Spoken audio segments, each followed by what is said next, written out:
But things are about to change. Seawater has a salinity of roughly 3.5%, which is composed primarily of sodium or salt. Sodium is one of the 4 electrolytes. Our bodies cannot survive without sufficient electrolytes. These electrical ions literally regulate our blood volume and pressure, our cells, muscles, hormones and organs. Look at an electrolytic cell and then a voltaic or battery cell. Both are very similar in nature and both look very similar to the models of Flat Earth itself. Again, the micro and the macro. Furthermore, look at someone who has been struck by lightning. Look at the scar. It looks like a tree or a tree's roots. Electricity, vibration and frequency again creating form. Trees are often exposed during storms. Could this be why the fruits that grow on trees are acidic in nature, just like batteries contain battery acid? Water is also diamagnetic, meaning it repels a magnetic field. This explains the tides. The magnetic fields generated by the sun and the moon influence the movement, ebb and flow and height of the oceans as they journey above over our flat Earth. This causes the oceans to fluctuate between high and low tides due to being repelled by magnetism and then released. Look.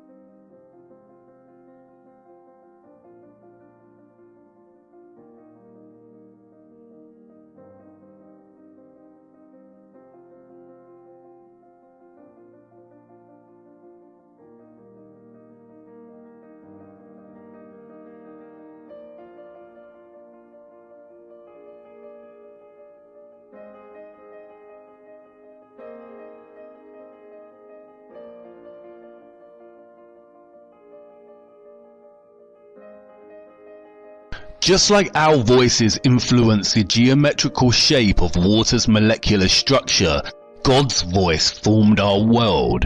The earth and everything contained within it is a manifestation of divine sound. The evidence for creation is literally everywhere, and the driving force is energy, vibration, and frequency. We often think of the natural world as the antithesis to our cities that run on electricity. The reason our human-generated energy feels so at odds with nature is because, in many ways, it is very unnatural. We are bombarded with very strong electromagnetic fields generated by cell towers, wireless internet, and smartphones constantly. What the ball believers don't realize is that satellites are just another hoax. We are told that there are over 2,000 satellites orbiting the Earth, most of which exist within low Earth orbit. So where are the satellites in the recent Blue Marble images? All our images of satellites are either computer animation or CGI. There is no cloud of information above us. The real cloud you see is under the ocean.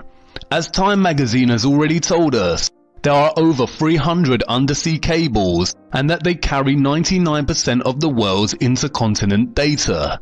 The rest of our data is carried by the thousands of cell towers everywhere.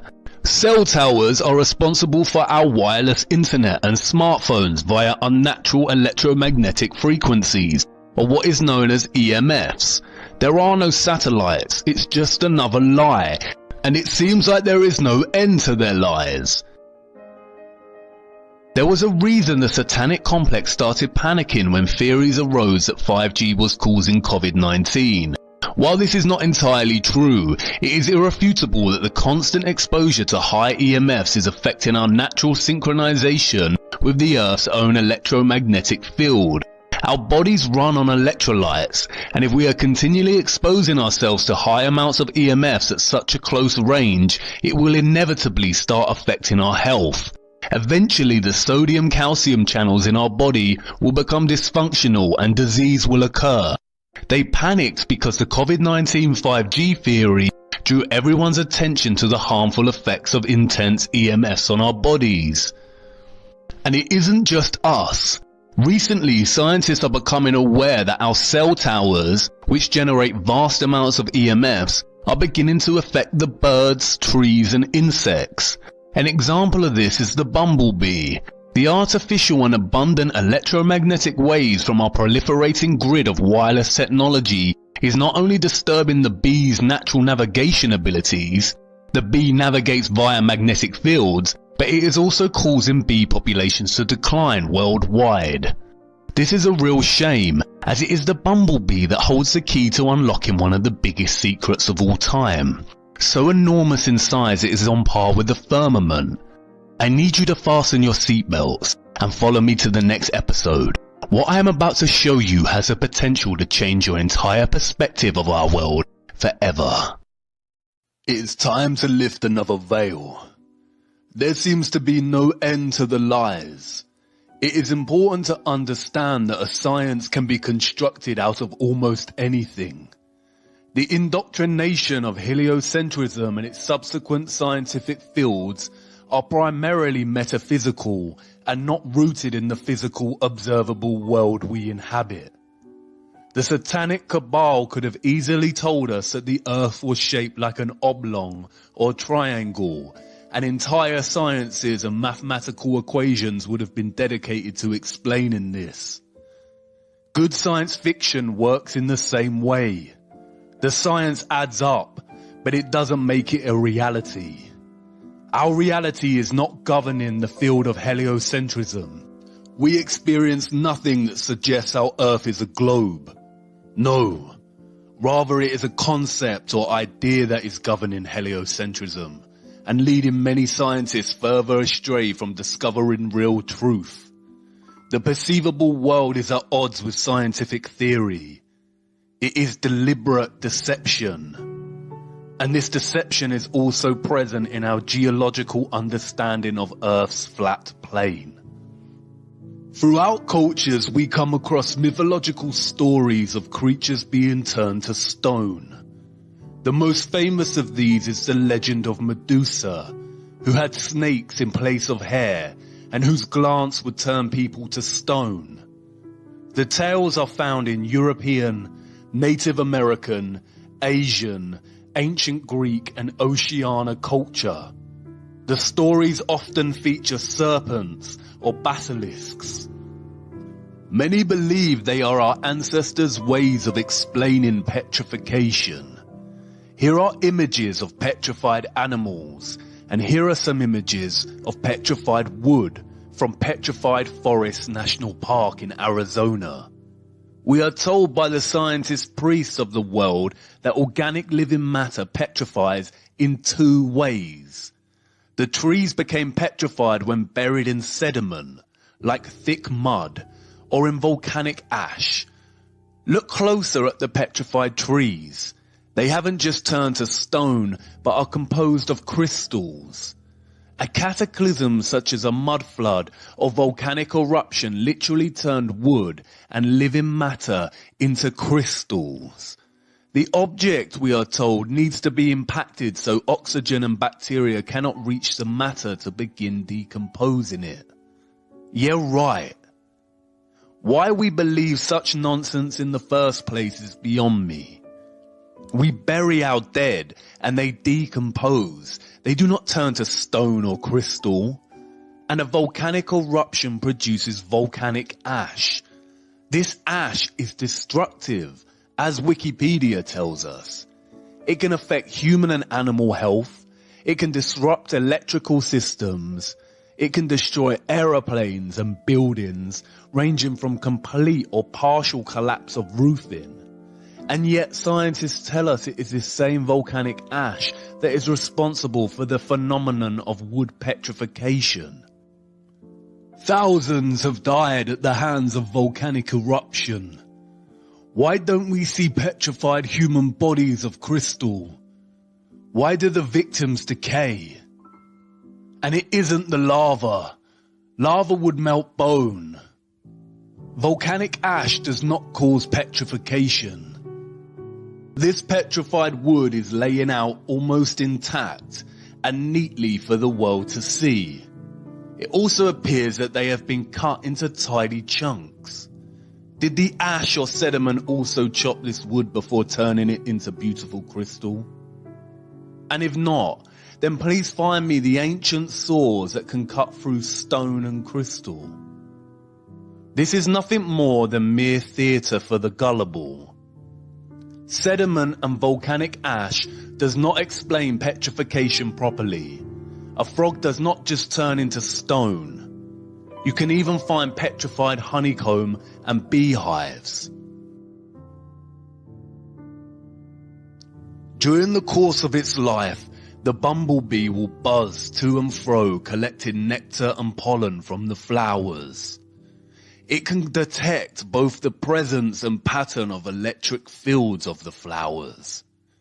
It does this to gather information on the flower and find out if it has recently been visited by another bee. Once they have collected enough nectar and pollen, they return to the nest and deposit this into wax cells. These wax cells are constructed into symmetrical, hexagonal forms. The honeycomb is a mass of hexagonal prismatic wax. The bees have an innate intelligence to construct their honeycombs with hexagonal tiling because it creates equal-sized cells while minimizing the total perimeter of the cells. In other words, it is economical. It uses the least material to create a lattice of cells. The geometric efficiency of the hexagon can be seen everywhere in nature. The dragonfly's eyes are composed with hexagonal efficiency. Look, the hexagon is everywhere. No two snowflake patterns are the same, but they all share the same fundamental hexagonal geometry. And then there is the case of flax plant stems. As you can see, each individual fiber is hexagonal in shape. This is not an accident.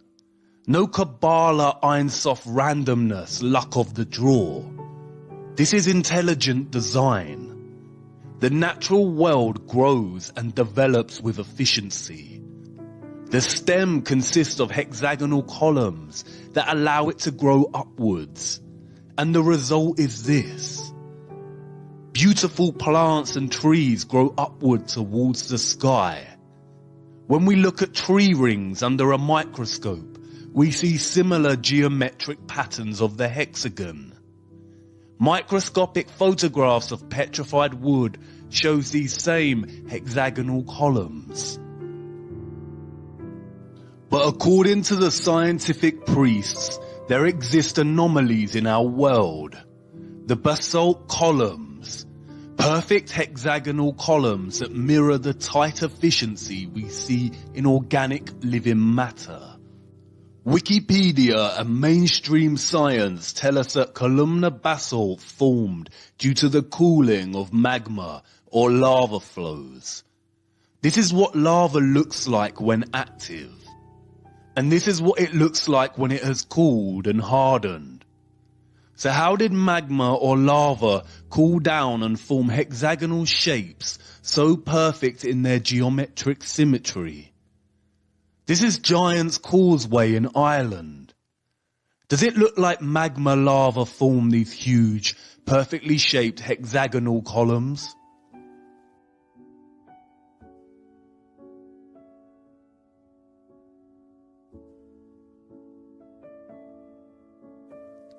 I want you to imagine that you are a child again, beset with curiosity at the wonders of the world.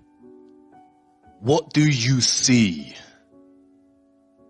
Devil's Tower in northeastern Wyoming, the world's most famous structure of basalt columns. A pilgrimage for rock climbers who venture up the seemingly endless chimneys between the columns. They tell us it was formed by igneous lava.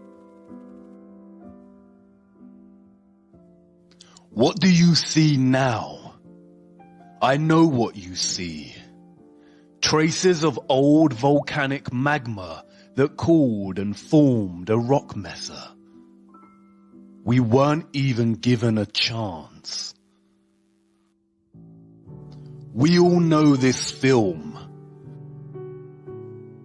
Steven Spielberg weaving his sorcery and solidifying the satanic name, Devil's Tower, and pushing the alien agenda on us once again. Constant distraction. It wasn't always called this. The Native Americans called it Mateo Tepe, or Great Bear Lodge, and there is entire folklore surrounding it.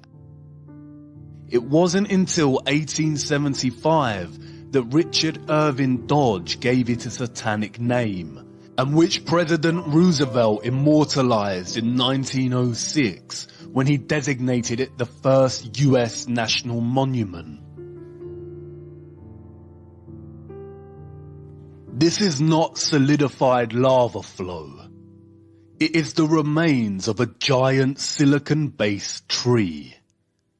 This is the real petrified tree, and this is the distraction, the control, the lie. These were not formed from volcanic ash. They are remnants, tiny branches and twigs from something much larger and long forgotten.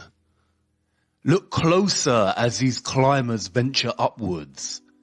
You can see the individual hexagonal towers, much like the individual hexagonal fibers.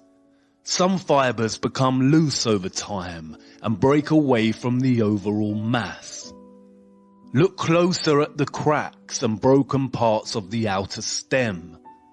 It's petrified epidermis, the layer of cells that cover the stems, much like our connective tissue fascia.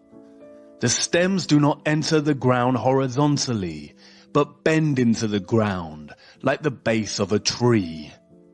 Look at the plant's stem flax again. See how the mass becomes smaller at the edges. Now look. We see the same thing here.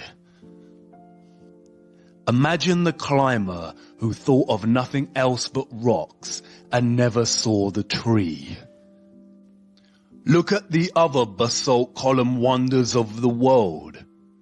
Please tell me how magma or lava formed this.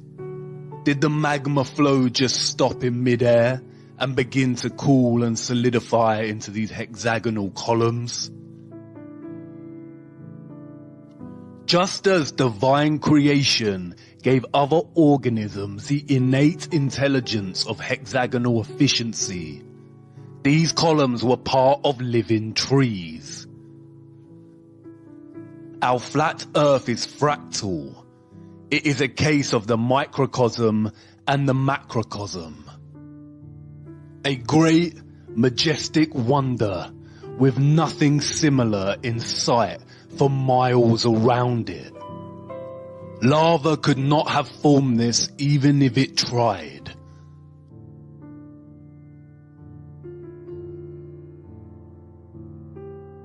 But you didn't notice, did you?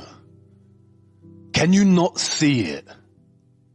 We were born with sight and we've become blind. Your eyes have become traitors over time. Look closer. The top is flat. This tree was cut down.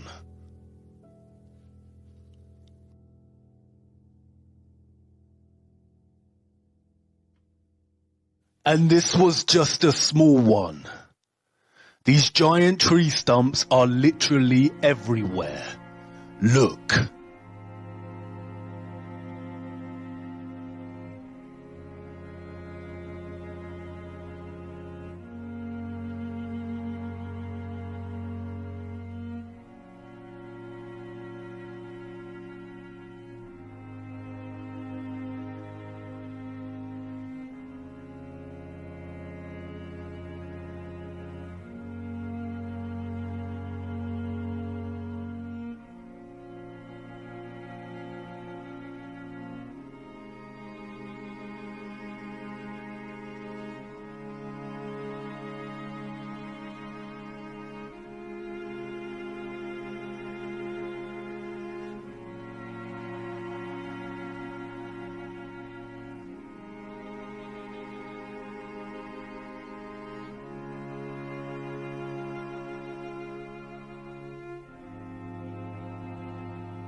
Not all of them were cut down.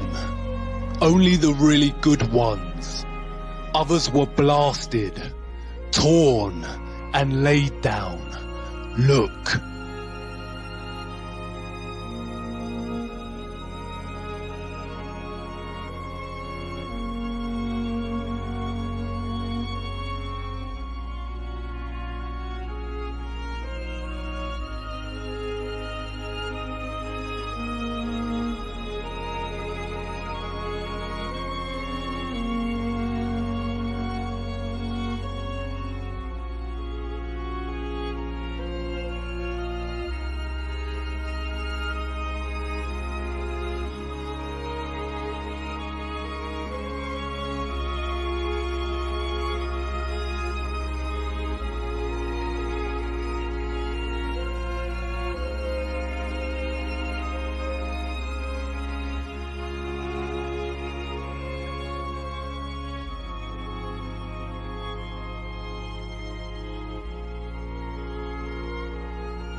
Why were these trees cut down?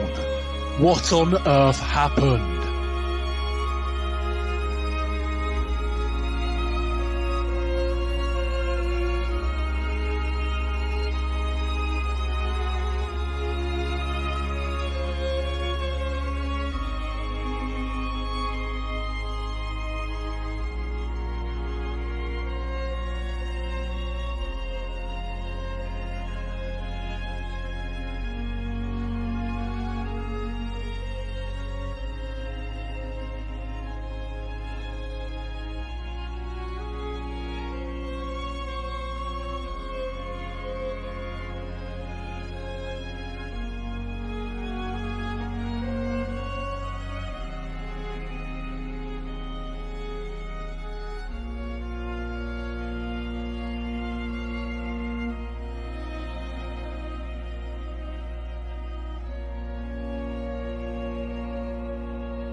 The basalt columns are likely a particular kind of plant, and not all of the giant trees of the world are formed from basalt columns, but other silicon structures.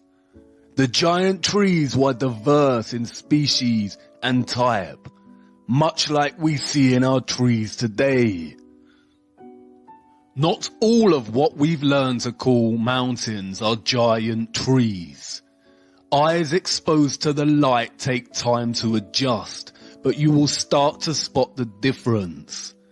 This is not a volcano. It's a pile of loose waste that was generated and piled up by giant machines. It has a perfect cone shape, like all loose structures.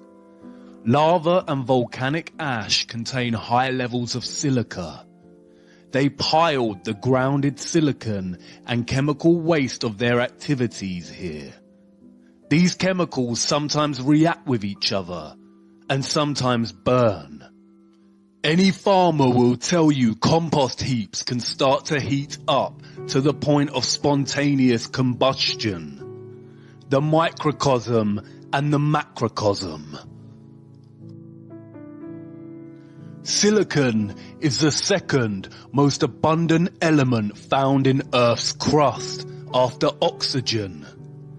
Silicon is structurally very similar to carbon. Many scientists have theorized that silicon-based life is possible. When silicon interacts with oxygen, it turns into quartz. This is a carbon-based tree, and this is a silicon-based tree.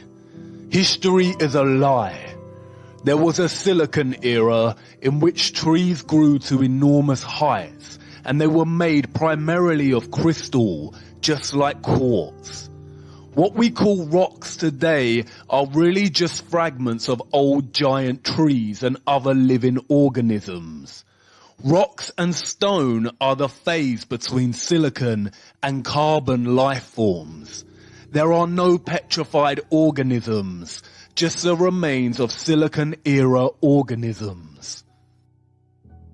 More than 75% of the Earth's volcanoes reside in the Ring of Fire, a major area in the basin of the Pacific Ocean, the deepest ocean on Earth. Look at this image of our oceans without water. You can see the scarring and trenches on the ocean's floor. This is where they dug and mined the most. The Ring of Fire is home to the deepest trench on Earth, the Mariana Trench. It measures 2,550 kilometers in length and is over 10,000 meters deep. Look at all the other trenches in this area. It is not a coincidence that the largest volcano on Earth, the Tamu Massive, is located right next to these trenches under the water. It is the size of the United Kingdom. The extent of the mining here has created 452 ocean waste piles, or what they call volcanoes. You see, there never used to be oceans on Earth like we know them now. What is now the oceans was once covered in deep silicon crystal. All life was primarily silicon-based.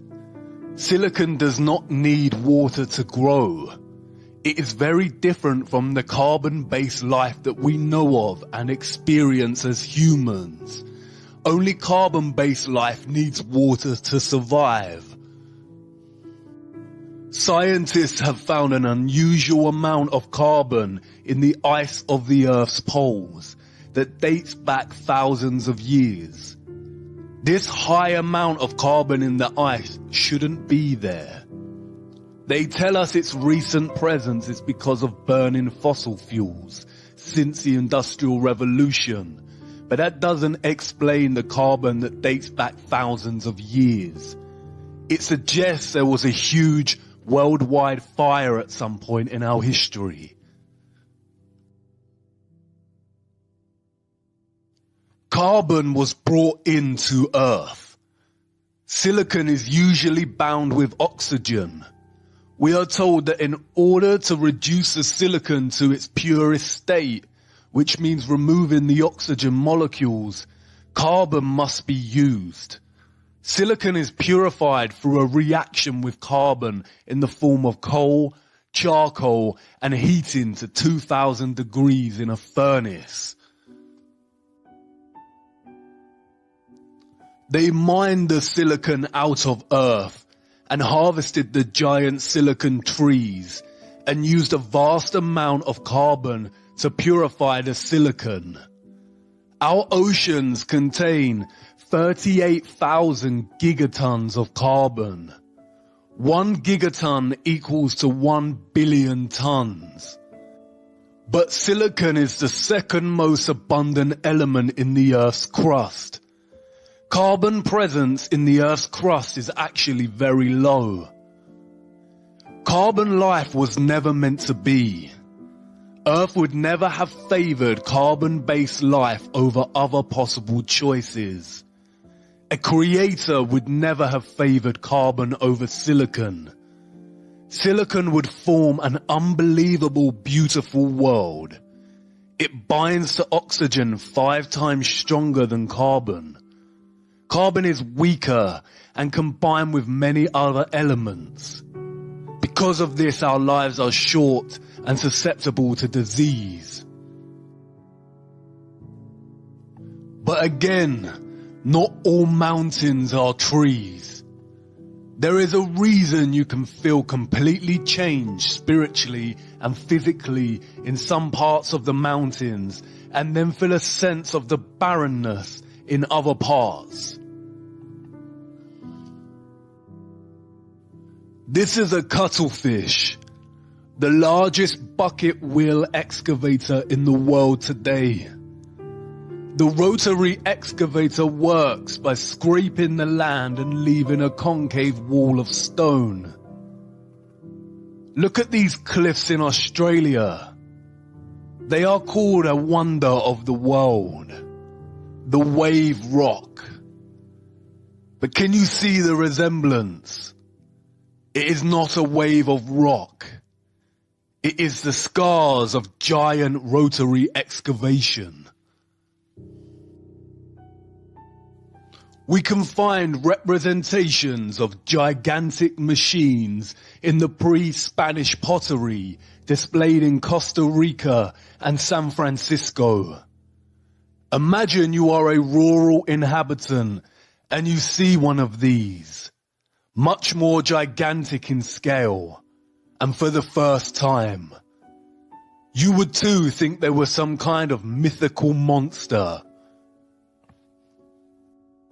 Look at Tula, the ancient capital city of Toltec. They revered these beings and paid homage to them with sculptures on top of their half pyramids. Look closer at their hands. They look like they're holding drills or power tools. Look at this drawing. It depicts beings in some kind of metallic suit, with helmets that cover their entire face for protection, and what looks like to be swords in their hands. We are told these artifacts were made before metal was discovered, but that is clearly a lie. Look at these images of quarries. You see the tiered, stepped structure. It is a formed structure with right angles when viewed from above. The excavators take huge chunks of land, and this is the remaining result. They have lied about everything. What they call ravines, cliffs, valleys are nothing more than quarries. Look at the valley passages and limestone cliffs that border it. Massive chunks of land were excavated and carved out. Now look at the rest of our world. Quarried tiered stone. You can still see the traces of machines' tracks on the ground as they gutted the land. It is a wasteland. In some old quarries, there is a lot of moisture, and people are able to do farming, and plants regrow. This is not a lake. This is a flooded quarry.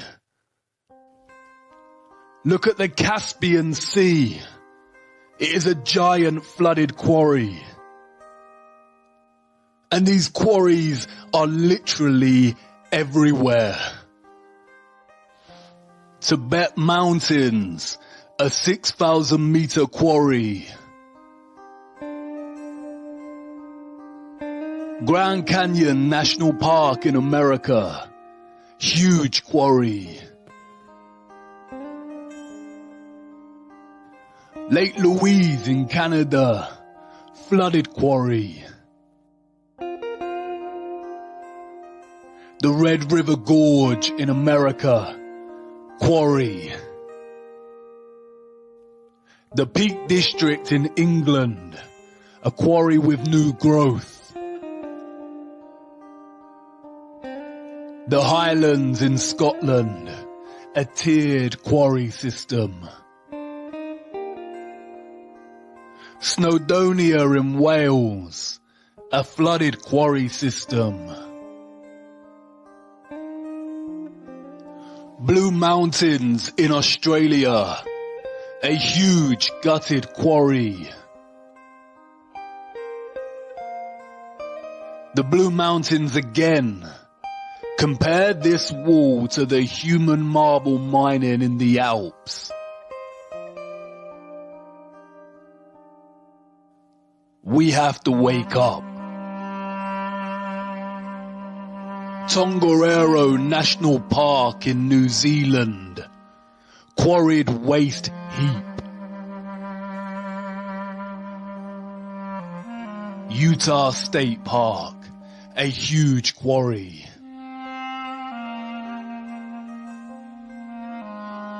Bugatti Mountains. Quarry waste. Zermatt Glacier in Switzerland, a quarried path with scarred tracks. Rainbow Mountain in Peru, a quarry heap full of chemicals. Lunar Crater Lake in Iceland, a flooded quarry. Namibia Desert, vast quarried waste.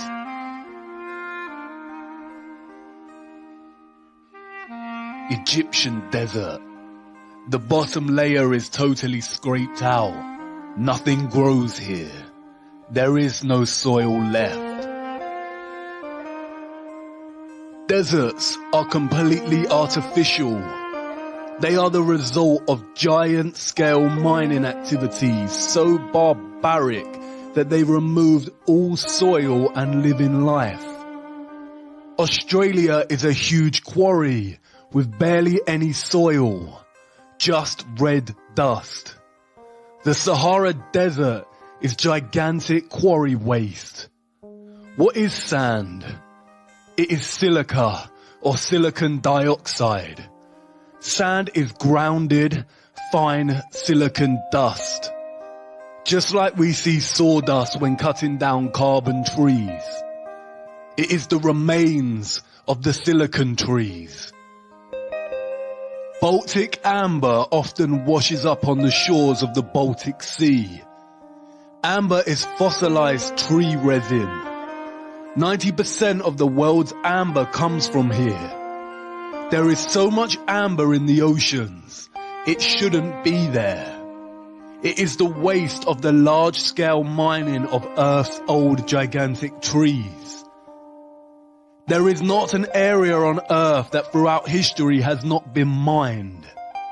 There are no natural rocks, mountains, cliffs, ravines, plateaus, canyons, deserts on Earth. Earth is not a spinning planet that's evolved over time. It is an old, flat quarry. They have lied to us about everything and hidden the true barbaric history. A tremendous sin.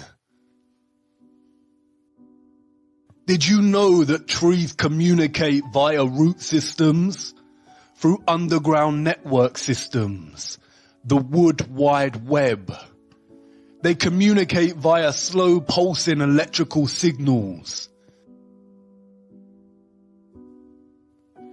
There exists entire cave systems of crystal under the earth. They say caves form from water erosion. But why are there gigantic crystals in so many of them? These are not caves. They are cut-off root systems of our old, majestic, giant silicon trees. Look at the rivers of our world from above. They look like excavated tree roots, because they are. They gutted our giant trees and their roots. Many river systems are actually the flooded, cut-off root systems of our old, majestic, giant silicon trees. It is not a coincidence that many of our giant tree stumps are located within national parks and protected land. It means we can't dig there and discover roots attached to these structures. Hollywood have mocked us and given us a vision that is most likely very similar to Earth's true history. Look.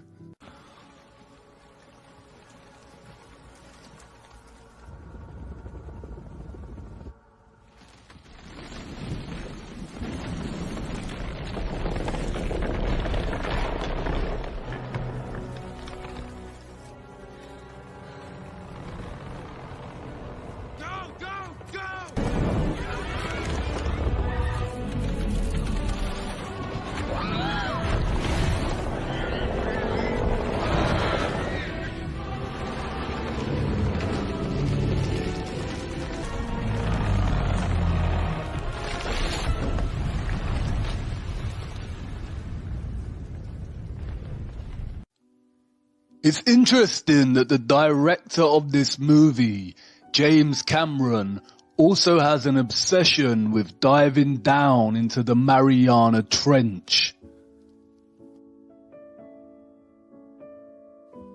Silicon, we are told, is a powerful semiconductor. It is the primary element that makes computer chips possible. Memory chips and processors would not be possible without silicon. It holds memory.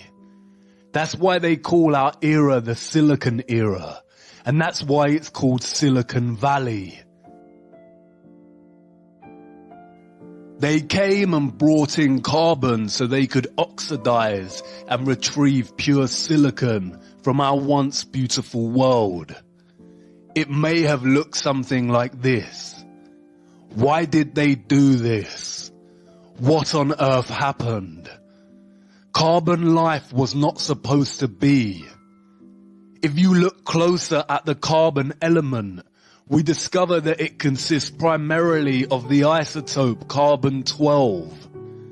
The carbon-12 isotope makes up 98.93% of the entire element of carbon. Carbon-12 is composed of 6 protons, 6 neutrons, and 6 electrons. Carbon is number 6 on the periodic table. It is the mark of the beast. Carbon life, human life as we know it, was created by the beast. 666. Maybe that's why humans have such an innate propensity for satanic, barbaric behavior. We must move towards truth, light, and goodness. Everything we have been told is a lie. Our entire history is a satanic fabrication, and the joke's on us. I want to show you something else. Old photographs. They said it was just for preservation and restoration, but you can make your own mind up.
I know.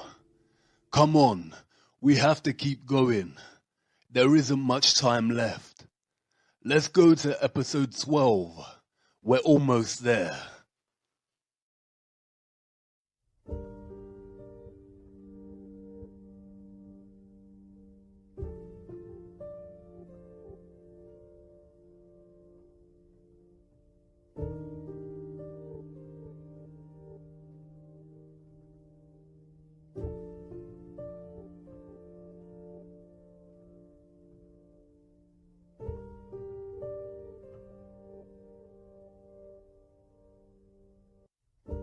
Once you regain your sight, it is very hard to go blind again.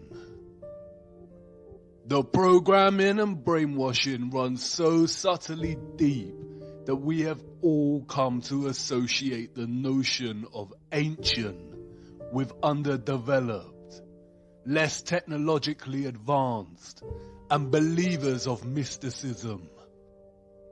Consider the structures built throughout history.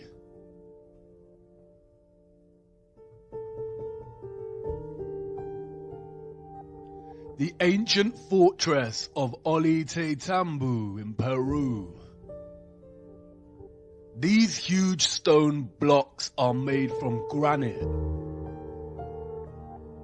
They weigh between 40 and 120 tons, or between 36,000 and 120,000 kilograms. The world record for the deadlift in the weightlifting world is 500 kilograms. So how did the Incas transport this granite to such a high altitude location? Look at the way the stones fit so neatly together like jigsaw pieces. How did they cut granite with such precision? Look beyond the stones. Who were these gigantic steps made for? And by who? Babalovo Palace and its bath. This bath was allegedly created from a 160-ton piece of granite. 160 tons is 145,000 kilograms. The bath structure today weighs 48 tons, or 43,000 kilograms. They say it took the artist 10 years to create. But look, how perfect its curved structure is, and the upper rim of the bath. Yeah, right. No matter what fabrication they attach to this, creating such a structure by hand is impossible without advanced machinery. Alexandra Column, erected in 1834. The column is a single piece of red granite.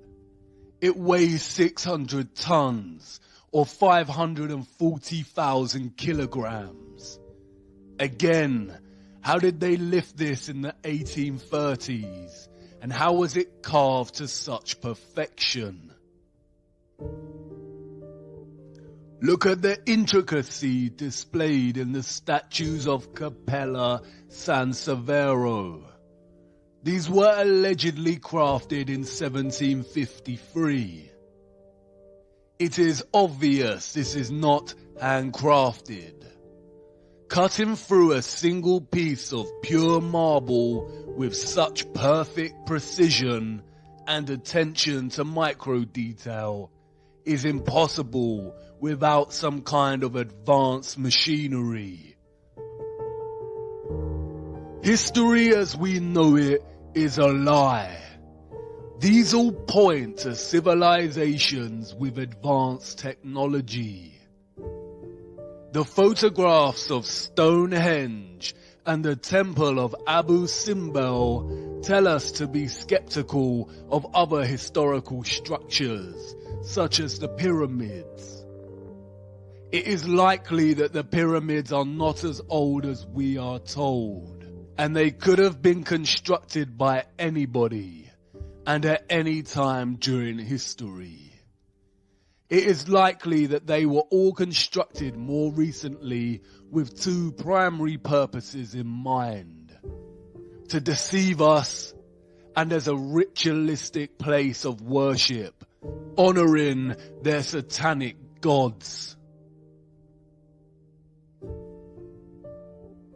The first power tool, we are told, was not invented until 1895, and the first electric lamp in 1879. So how was this architecture crafted and constructed?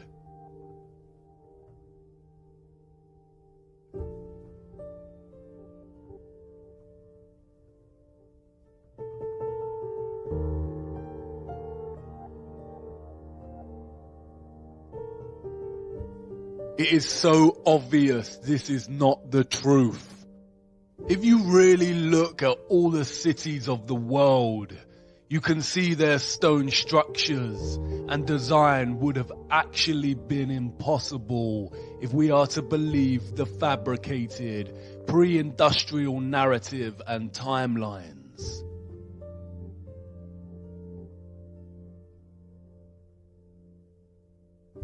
There is an abundance of compelling photographic and structural evidence suggesting that the civilizations of the world experienced a cataclysmic mudflood in its recent history, which buried many cities.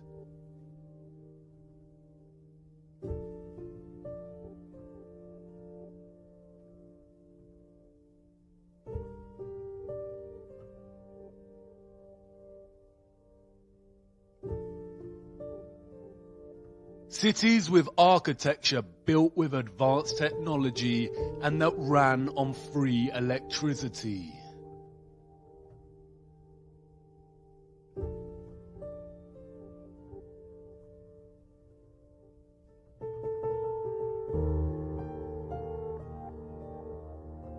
There also exists evidence of a worldwide nuclear war somewhere between 1780 and 1815.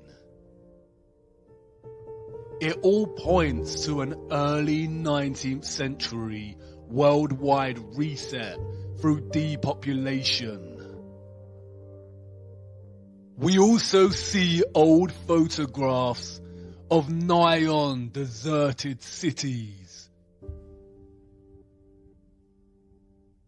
and of birthing stations and orphan trains, suggesting they needed to repopulate large areas of the world at some point.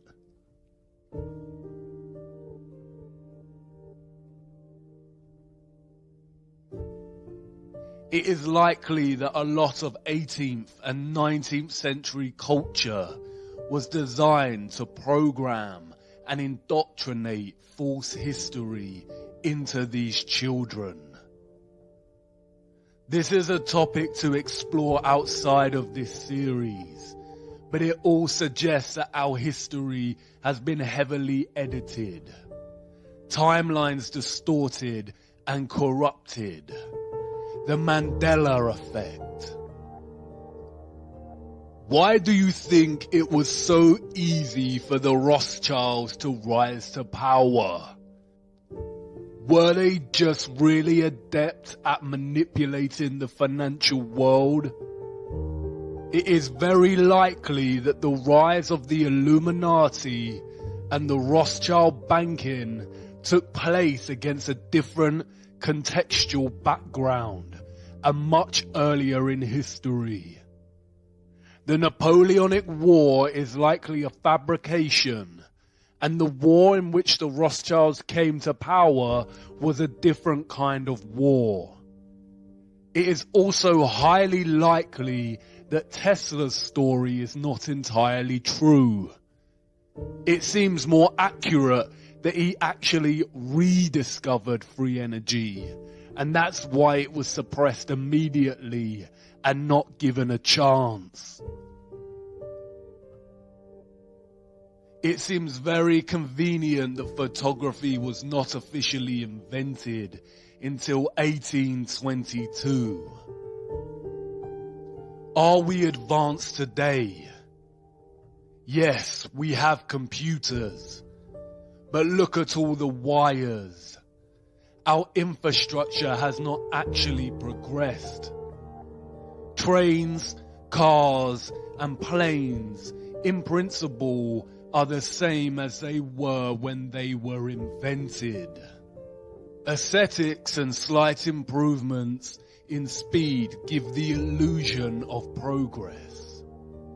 Control and manipulation, both necessary as we advance technologically, because technology exposes their lies.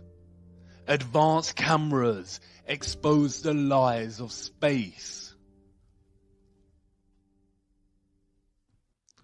That is why the key methods for discerning truth from lies is to trust our own eyes, senses, and judgment over narrative. There is zero evidence of the heliocentric model on Earth. And to follow the people who run our world, follow the money, follow the bloodlines, follow the symbolism, and follow their fear. When they suppress, when they scream hoax, when they smear, we must dig and examine. The question burns. Who or what cut down our giant trees and mined the earth? And where did all the mined material go? There are a handful of possible conclusions we can draw from studying the geological nature of our flat earth. The first is that whatever beings mined earth were undeniably more advanced technologically, industrially, and intelligently than the human species. The second is that they were obviously much larger than us as a species. You could reconcile the possibility that they were humans like us, but just technologically more advanced, and had developed the machines capable of committing such actions. But this is very unlikely. Mythological stories of giants abound in our culture, and these tales can be found in every single culture throughout history. In the Christian and Jewish biblical texts, we find accounts of the Nephilim. In ancient Greece and Rome, we have giants and titans. In the Quran, we have the people of Ad. Giants are present in scripture, mythology, oral history, folklore, literature, and movies. The Book of Enoch speaks about fallen angels, or the Watchers, beings that came from a realm above the firmament and began to interbreed with humans. And they became pregnant, and they bare great giants, whose height was 300 ells, who consumed all the acquisitions of men. And when men could no longer sustain them, the giants turned against them and devoured mankind. And they began to sin against birds and beasts and reptiles and fish, and to devour one another's flesh and drink the blood. The canonical Bible gives us the same account, this time naming these giants as the Nephilim. The Nephilim were on the earth in those days and afterward. During that time, the sons of the true God continued to have relations with the daughters of men, and these bore sons to them. They were the mighty ones of old times, the men of fame. The land that we have gone through as spies is a land that devours its inhabitants. And all the people that we saw in it are of great size. There we saw the Nephilim, and to ourselves we seem like grasshoppers, and so we seem to them.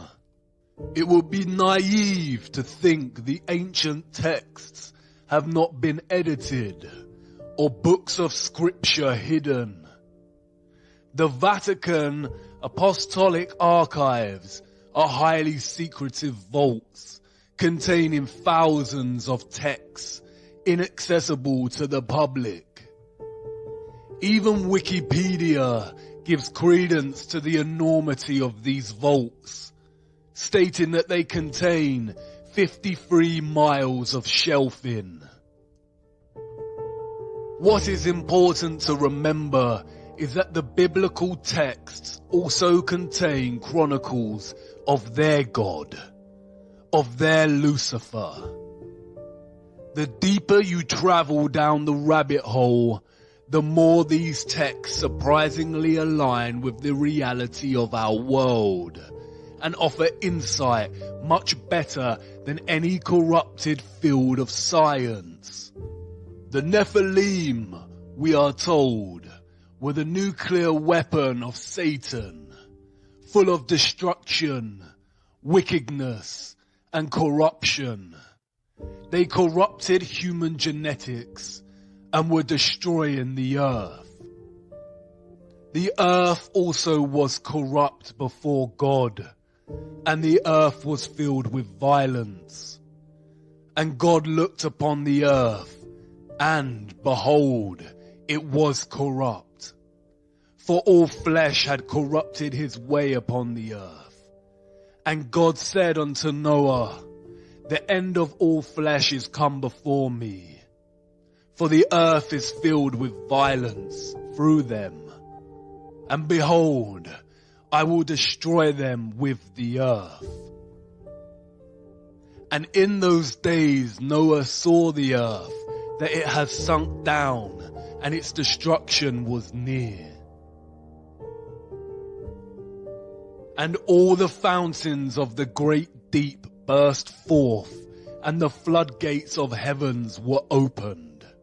This is the story of the great flood that God created to rid the earth of the Nephilim and save humanity. Noah survived because he was the only human whose genetics had not been corrupted by the Nephilim.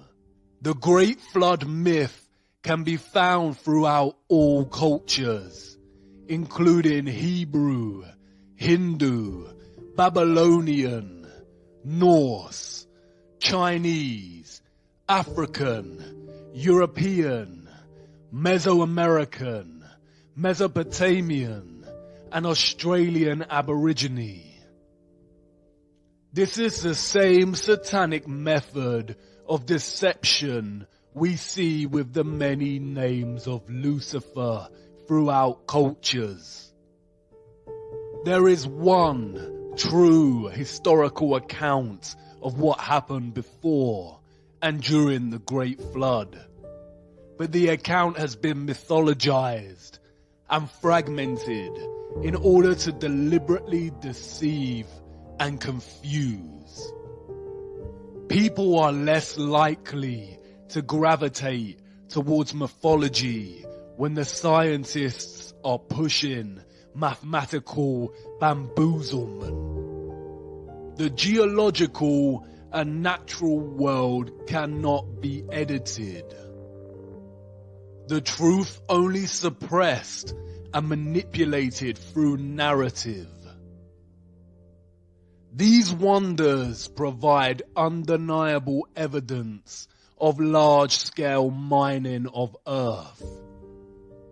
They fear us discovering the anomalies, the pieces of history they cannot cover up or overlooked when creating their false narratives.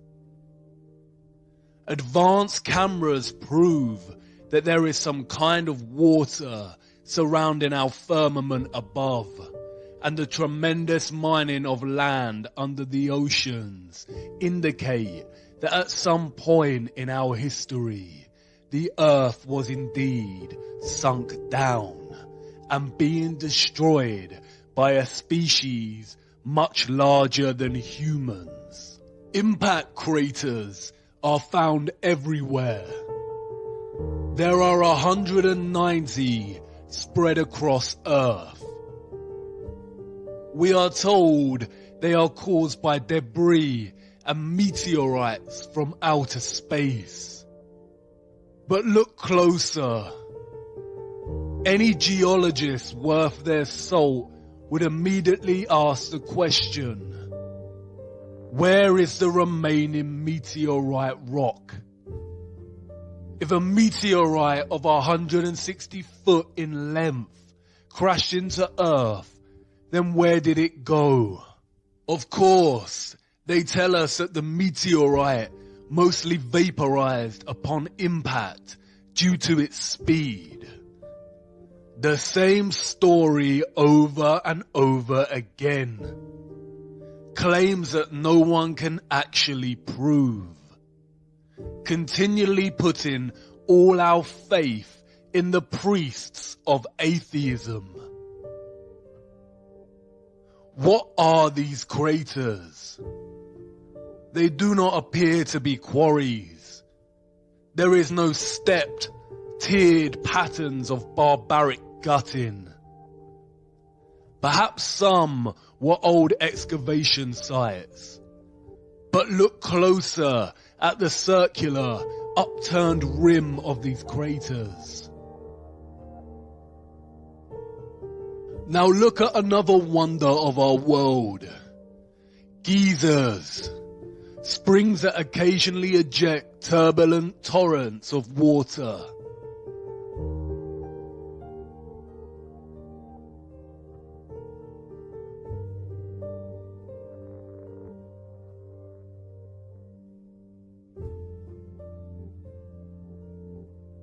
Can you see it? The same upturned edges form from the release of water pressure. There were not oceans on Earth during the Silicon era. It's interesting how some impact craters appear to be flooded, and while others show vegetation growth in the center, most likely from the moisture. As you can see, right in the middle is the opening in which the water comes up from and releases into the air. We can see traces of the old closed opening in the crater.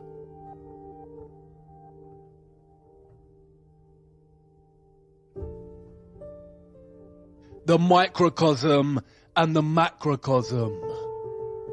In the biblical model and ancient stories of the Great Flood, the waters came from above as the vaults in the firmament were opened, and from below, from a place called the Great Deep. The Great Deep in the biblical model is not the oceans.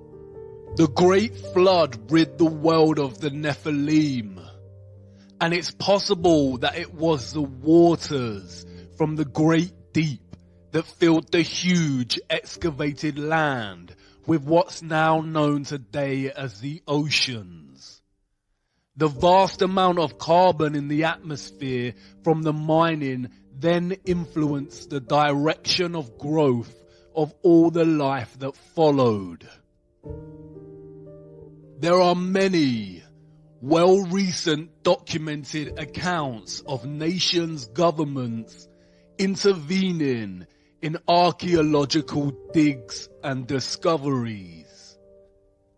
Many have written extensively about findings that directly contradict the mainstream narrative of humanity's historical, geological timeline and challenge the Darwinian narrative of evolution. All figures have been victims of extensive media, governmental and scientific smears and desperate attempts to debunk and discredit. The scientific priests are always successful in stifling these voices and suppressing their discoveries. One of the most interesting of these figures is Richard J. Dewhurst, whose book, The Ancient Giants Who Ruled America, The Missing Skeletons, and the Great Smithsonian Cover-Up, examines why the various giant skeleton discoveries made by archaeologists were silenced and erased from the official historical narrative.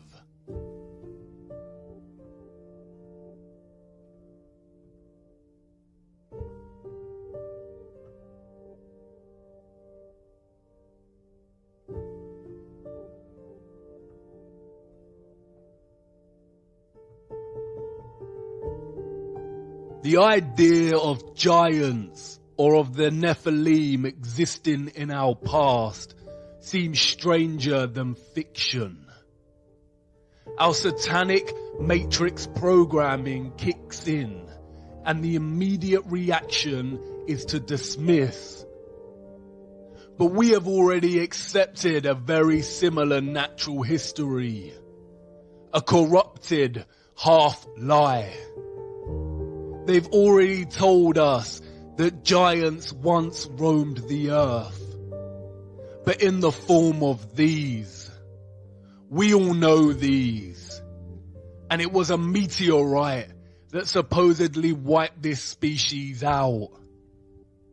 Can you see how they have corrupted a real truth and told us in their indirect way? Dinosaurs probably did exist, but not in the narrative or timeline they've given us.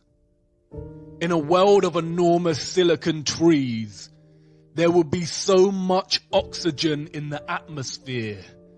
Because of this, living life would grow to immense heights and sizes. All life back then was a lot bigger than it was today.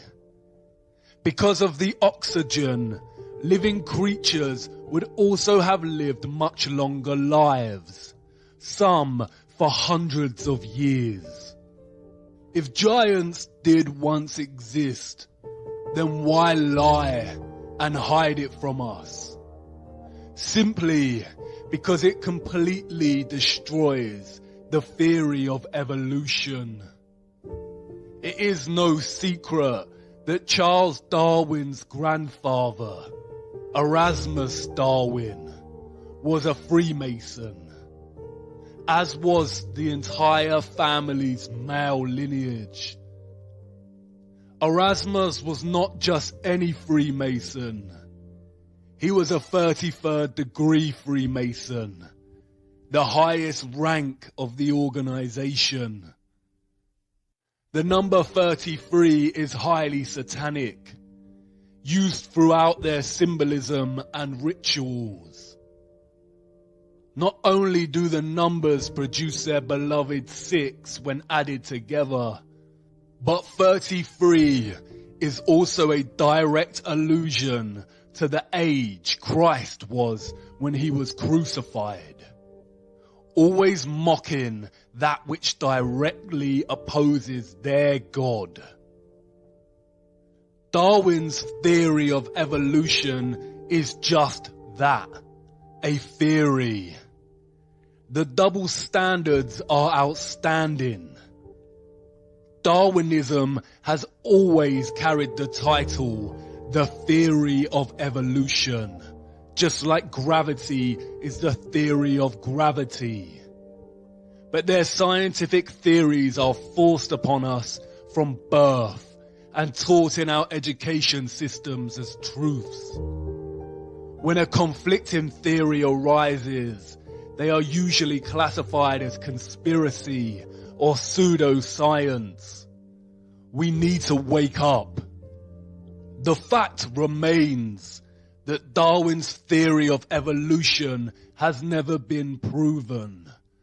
Just like gravity, we do not actually witness evolution taking place.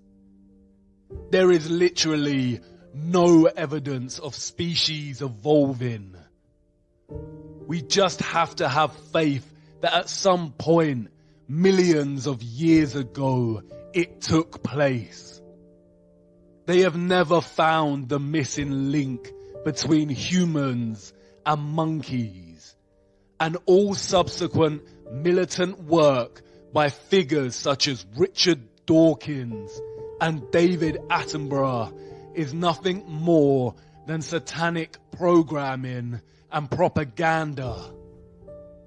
I too was brainwashed by Dawkins' The God Delusion, a stupid mistake. Throughout the last century, scientists have desperately tried to find proof of evolution, enforcing so-called discoveries to the point of invention. They have claimed to have found a jawbone of the missing link, what is referred to as the Piltdown Man. For the next 40 years, scores of scientific articles, artistic reconstructions, and over 500 doctoral theses were written on this subject.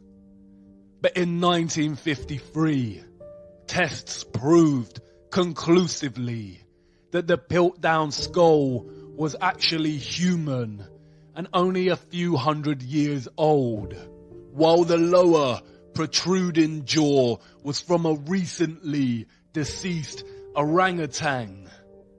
A deliberate hoax. They lie.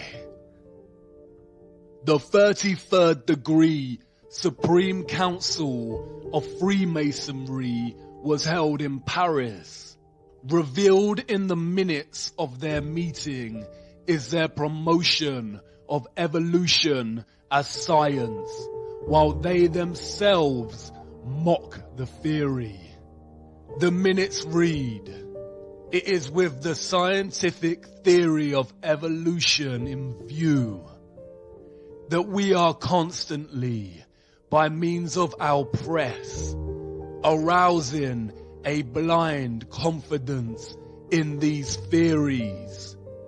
The intellectuals will puff themselves up with their knowledge, and without any logical verification of them will put into effect all the information available from science, which our agenteur specialists have cunningly pieced together for the purpose of educating their minds in the direction we want. Do not suppose for a moment that these statements are empty words. Think carefully of the successes we arranged for Darwinism. Darwinism had two objectives. The first, to dislocate the notion of creation as a real possibility, much like heliocentrism. And the second, to create social Darwinism, the idea of superior races and social classes, propelling humankind into some false belief that they must succeed and beat all competition. Social Darwinism became one of the driving ideologies behind fascism, communism, capitalism, and eugenics. It is in direct conflict with the teachings of Christ.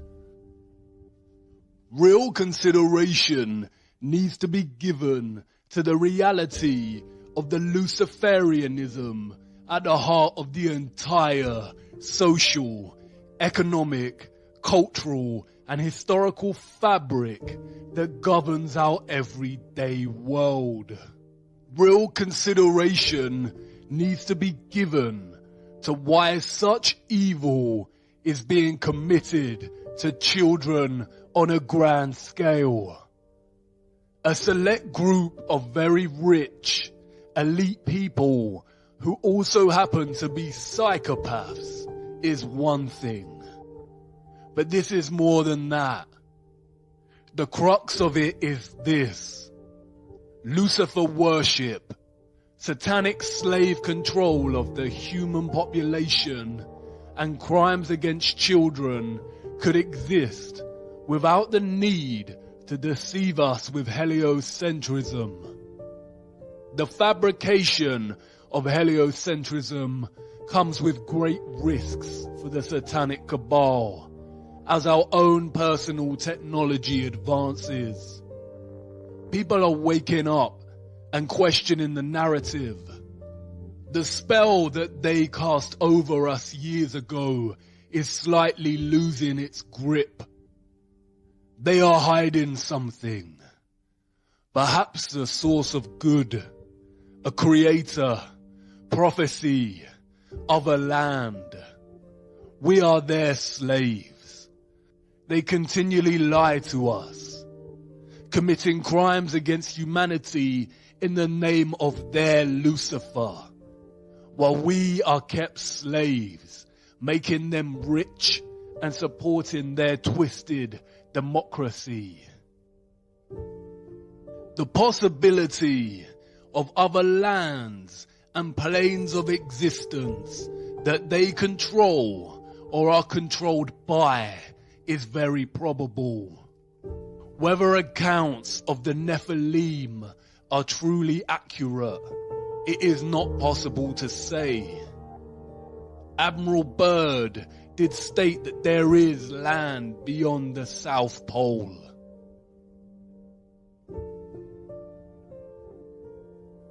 Old maps written off as a hoax or inaccurate show other land, extra territory.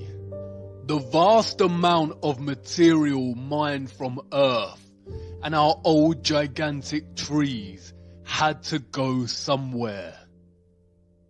It is very possible that they have discovered a way out of the firmament at Antarctica and are able to leave. It's also possible that there are other concentric ice walls, and Antarctica is just the first one, and the foundations of the firmament lie way beyond. But there is a problem. They can only traverse this plane. They have never been able to go above or below, and that is their goal. The more you look closer, the more troubling it becomes, and the more it all aligns with the Christian biblical texts.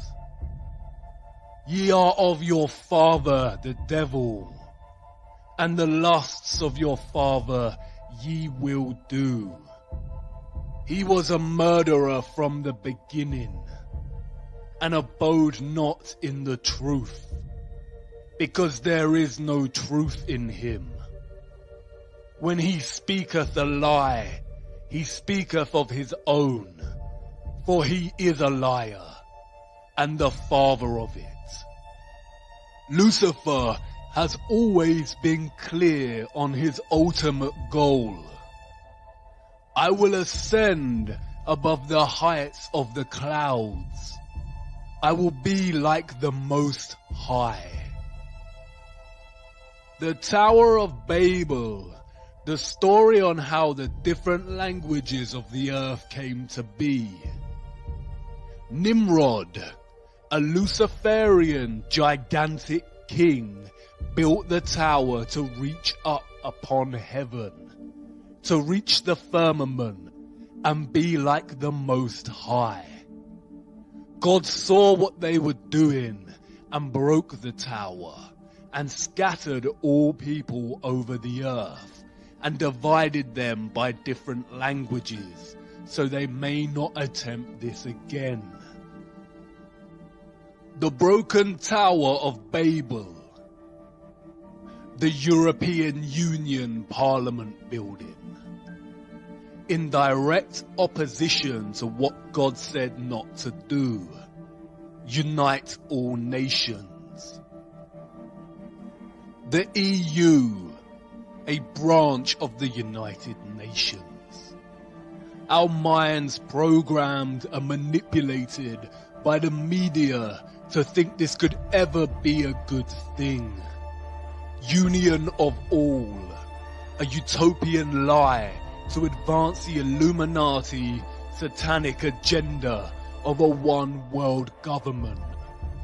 Their new world order, Novus Ordo Seclorum, the uniting of nations under one government, under one world currency, one world military, one world religion, the end goal, all potential threats to their system dissolved, complete control over the human slave species. A new world order. A new world order. A new world order. A new world order.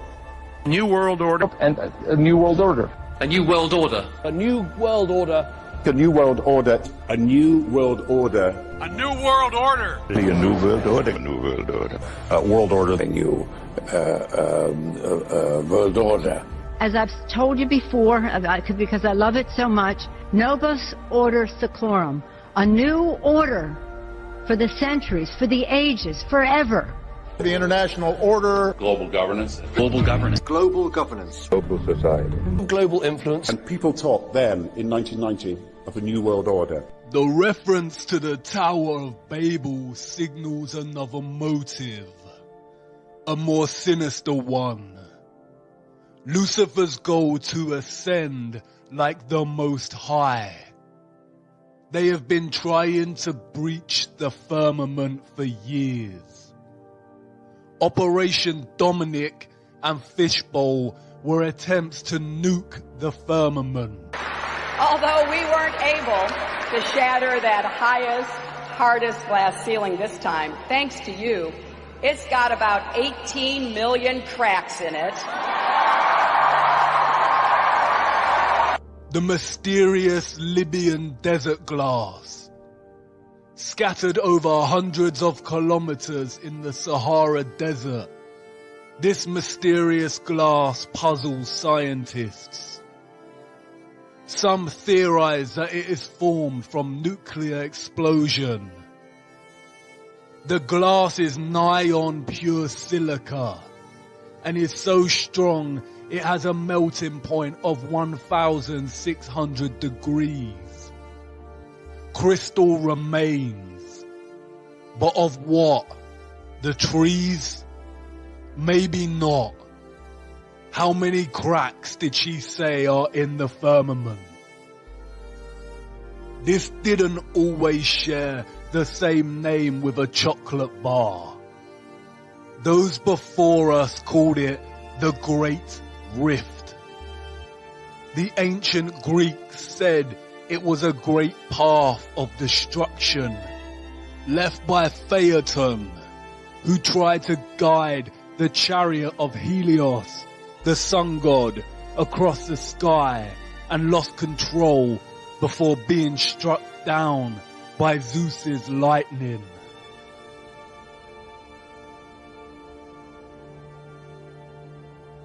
They've been trying to breach the firmament for thousands of years.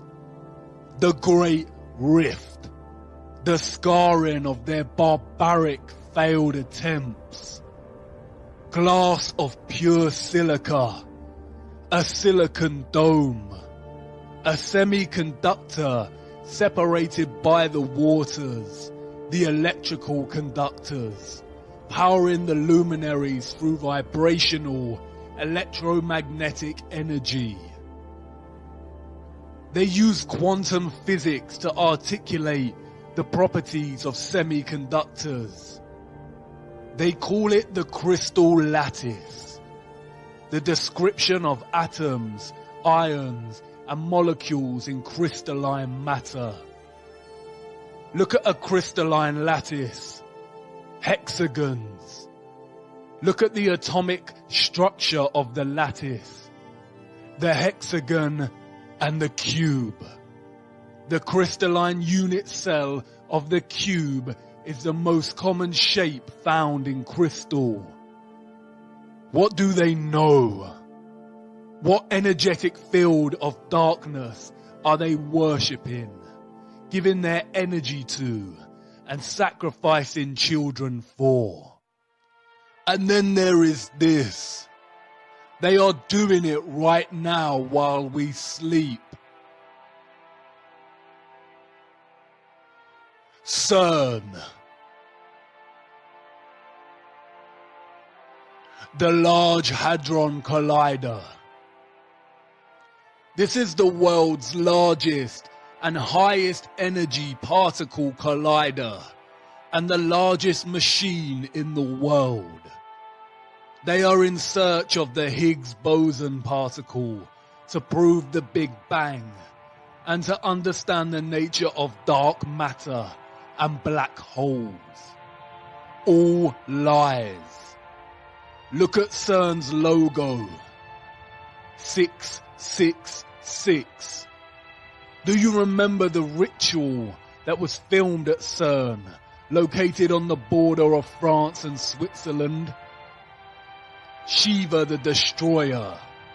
The same symbol adorns the boardroom of the World Health Organization. The World Wide Web was invented here at CERN. 666. Look at the dance opera they put on to celebrate the opening of this.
These are supposed to be scientists.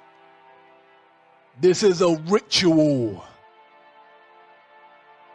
full of Luciferian imagery. Lucifer, oh how you fell. Look, Shiva's dance of destruction. And the fifth angel sounded, and I saw a star fall from heaven unto the earth. And to him was given the key of the bottomless pit. And they had a king over them, which is the angel of the bottomless pit, whose name in Hebrew tongue is Abaddon, but in the Greek tongue hath his name Apollyon. Apollyon, Apollo again, the moon landing missions. The town in France where CERN is located is called Saint-Jean-Pied. The name Pied comes from the Latin, a polyasum.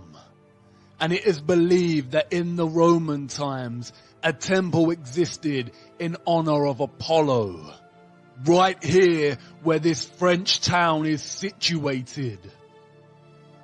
And the people who lived there believed that it was a gateway to the underworld. What did God banish to the bottomless pit? The souls of the Nephilim. You've seen this geometry before. The 8-spoked wheel. It is the wheel of time.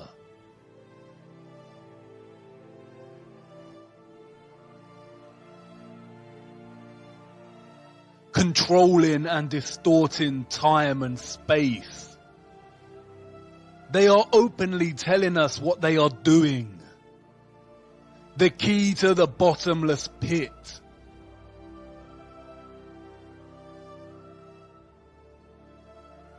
They are trying to open a portal to another realm or bring something out into our realm.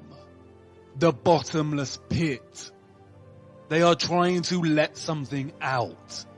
And the Pope is ready to welcome extraterrestrials.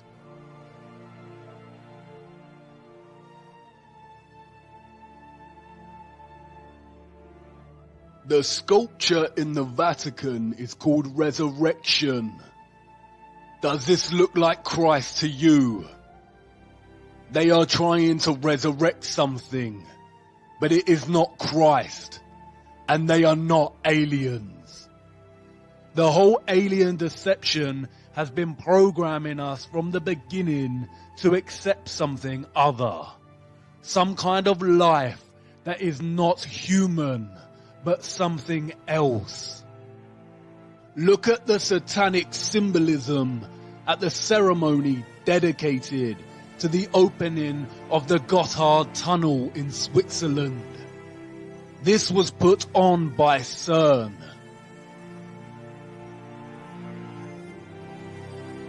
Did you really think it was just a stupid Netflix series? And look who it is. Up to no good. Alice. Desperately trying to go into or get out of Wonderland. They are telling you what they are doing with Alice. Trying to go down into the rabbit hole. Into the bottomless pit. Through these experiments, they discovered something called the Rainbow Universe and Rainbow Gravity. More nonsensical bamboozlement concealing what they are really looking for. Return to ancient Norse cosmology. Can you see it? A rainbow bridge connecting our flat earthly plane, which they called Midgard, with another realm, a realm underneath.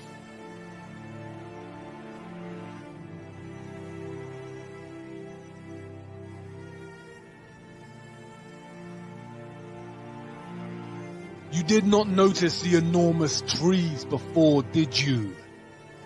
Heed it now. The underworld they called Hell and Niflheim. Niflheim is very similar to the word Nephilim.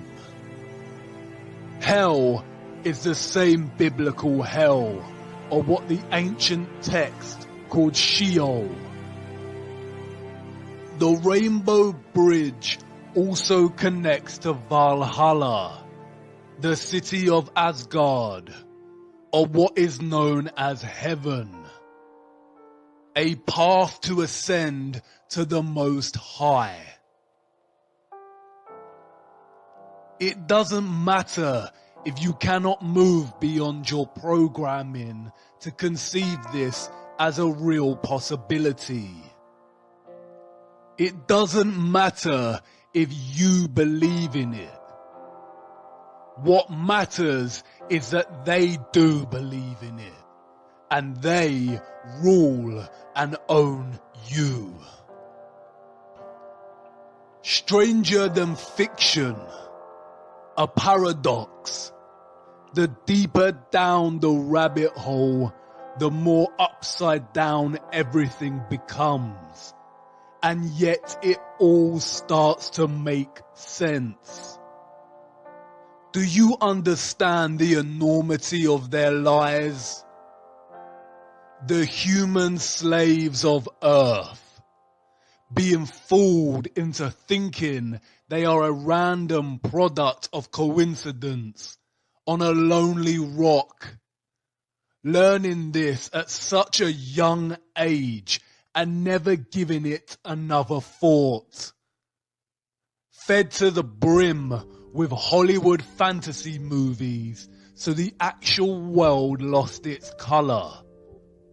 Their spirituality denied, the truth of good and evil denied, any chance of living a life of righteousness replaced with the satanic worship of materialism and debased Darwinism, and all the while their masters, the cult leaders, are desperately trying to bridge realms and ascend from this plane to the Most High. What will it take to wake humanity? While they are sleeping, this is happening. The tower is being rebuilt, and the little freedom we had to begin with is vanishing. The dawn of their new world order is coming.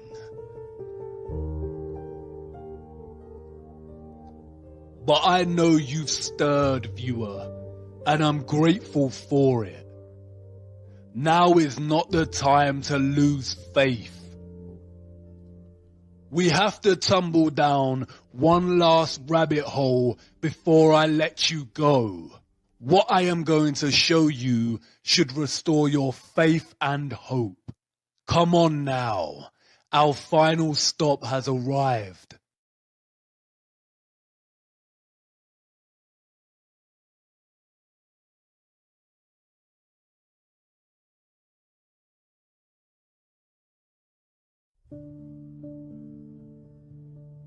A light at the end of the tunnel. We end as we began, with a map. You've been so busy focusing on Antarctica and all the lies of the satanic cabal that you forgot to examine the location that brought you here in the first place. The North Pole at the center of Gleason's map and the flat plain we call Earth. Gerardus Mercator was a Flemish geographer and cartographer and is responsible for the Mercator projection for navigation, in which north is up and south is down. It is pretty much the same map we refer to today as the standard map of Earth. A year after his death in 1595, Mercator's family compiled his life's work into an atlas, which contained his earlier works. Here is one of his atlases produced in 1569. The map's polar extremities of north and south are represented by huge bodies of land. In panel 13, a more detailed look of the North Pole or the Arctic is provided. It shows a quasi-circular body of land at the North Pole, separated into 4 quadrant continents, with what appears to be an island in the middle. Mercator's 1595 world map presents this Arctic region in more detail. The body of land or rock in the center of these 4 quadrant continents here is called Rupes Nigra, which translates to black rock. The official historians of the world tell us that Mercator's vision and influence came from the text Inventio Fortunata, a conveniently lost book containing a description of the North Pole as a mountain surrounded by a giant whirlpool and 4 continents with 4 directional rivers. Historians date the book to being created in the late 14th century and tell us that no pages or extracts of the lost book have ever been discovered. There are a vast amount of maps from this era, from all different cultures, that depict the North Pole in a similar way.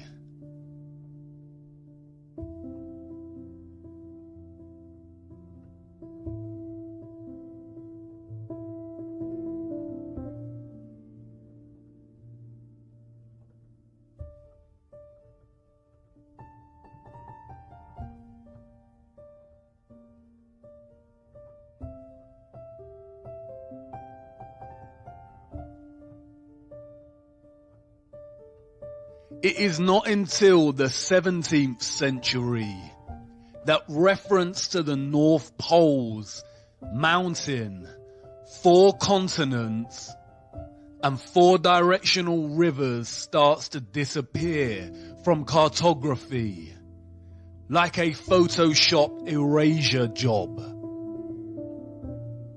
This coincides and aligns with the rise of Galileo, the father of heliocentrism. They tell us there is no land at the North Pole, just a large ice sheet. Google Earth, however, refuses to even give us the ice sheets. They love to show us their thwarted version of Antarctica, but when venturing north, all that remains is Greenland. Look at Greenland here. Edges of real land before a huge mass of white engulfs the entire country. This does not look real. They claim that Google Earth works by superimposing satellite images, aerial photography, and GIS data onto a 3D globe. That's great. So where are the perpetual ice sheets at the Arctic Sea? A closer look at the North Pole here is very telling. Zooming into this little island, something interesting appears. A glitch in the matrix. A line that runs from this island to the center of the Arctic Sea. Deliberate mocking on their part, or just amateur NASA-style Photoshop skills. Either way, it indicates that the vast nothingness of blue ocean here is indeed a photoshopped lie, and exists primarily to hide whatever is really here. Perhaps Mercator and the early cartographers just got it wrong. Mercator was no joke in his day. His maps were not merely fantastical creations of the world as he dreamed up and saw fit. He was known for his meticulous accuracy and, as stated earlier, he later developed the Mercator projection, which is still used today for navigation. The Invencio Fortunata is lost and has never been found in its entirety or extract. But an old letter from Mercator to John Dee, the advisor to Queen Elizabeth I, provides insight. John Dee wrote to Mercator to inquire about the North Pole. In his reply, Mercator paraphrased the Invencio Fortunata and provided a description of the region. In the midst of the four countries is a whirlpool, into which there empty these four indrawing seas, which divide the north, and the water rushes round and descends into the earth just as if one were pouring it through a filter funnel. It is 4 degrees wide on every side of the pole. That is to say, 8 degrees altogether, except that right under the pole there lies a bare rock in the midst of the sea. Its circumference is almost 33 French miles, and it is all of magnetic stone, and is as high as the clouds. It is black and glistening. In Johann Ruysch's 1508 map, the North Pole is represented in a similar manner, and the map's legend states, "It is written in the Book of the Fortunata, under the Arctic Pole there is a high magnetic rock, 33 German miles in circumference. A surging sea surrounds this rock as if the water were discharged downward from a vase through an opening to 4 mouths below. Around are islands, of which 2 are inhabited.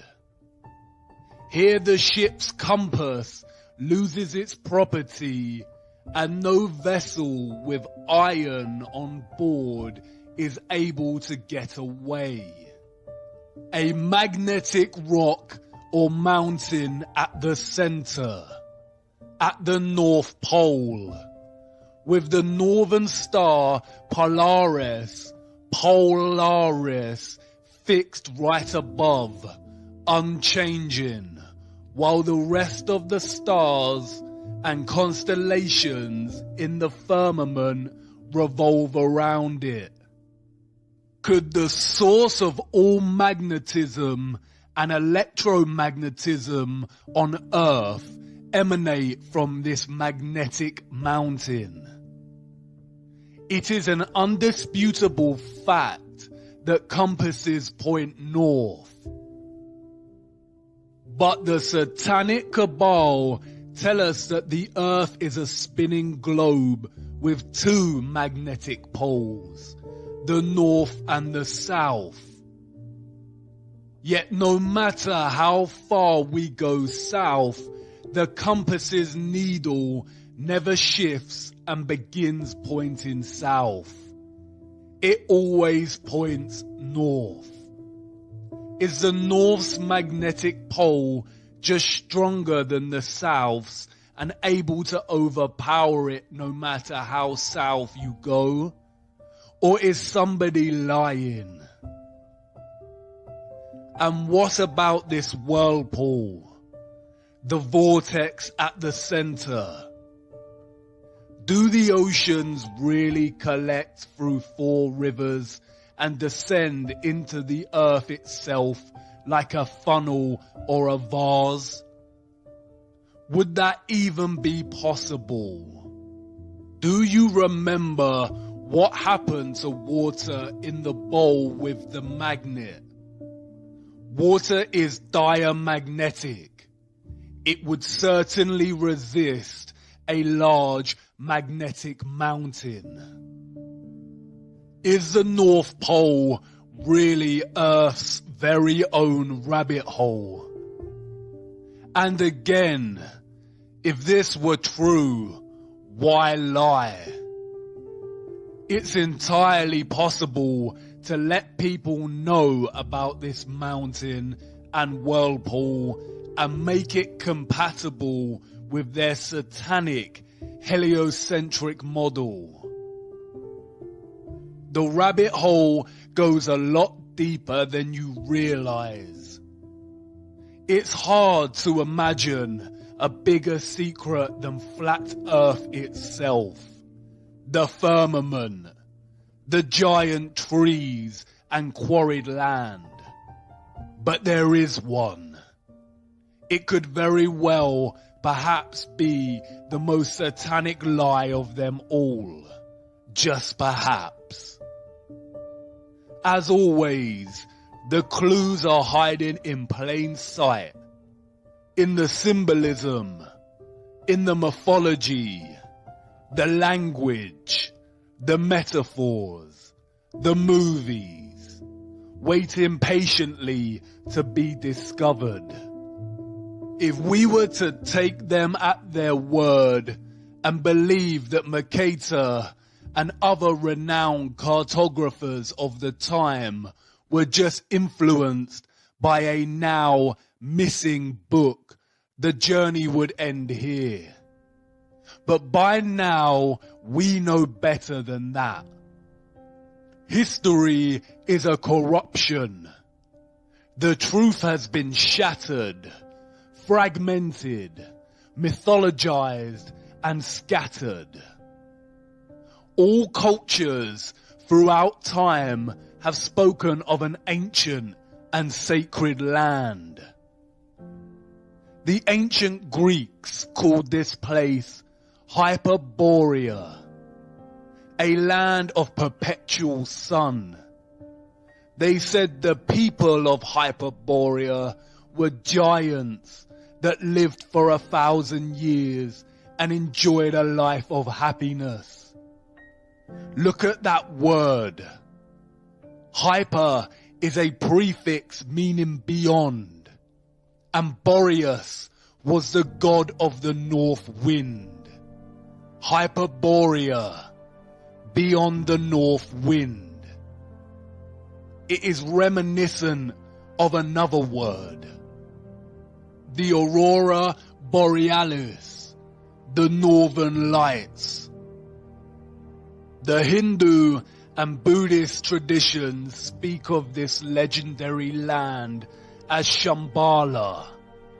In Buddhist mythology, Mount Meru has its roots in hell and its summit in heaven, and is the bridge between Earth's realms.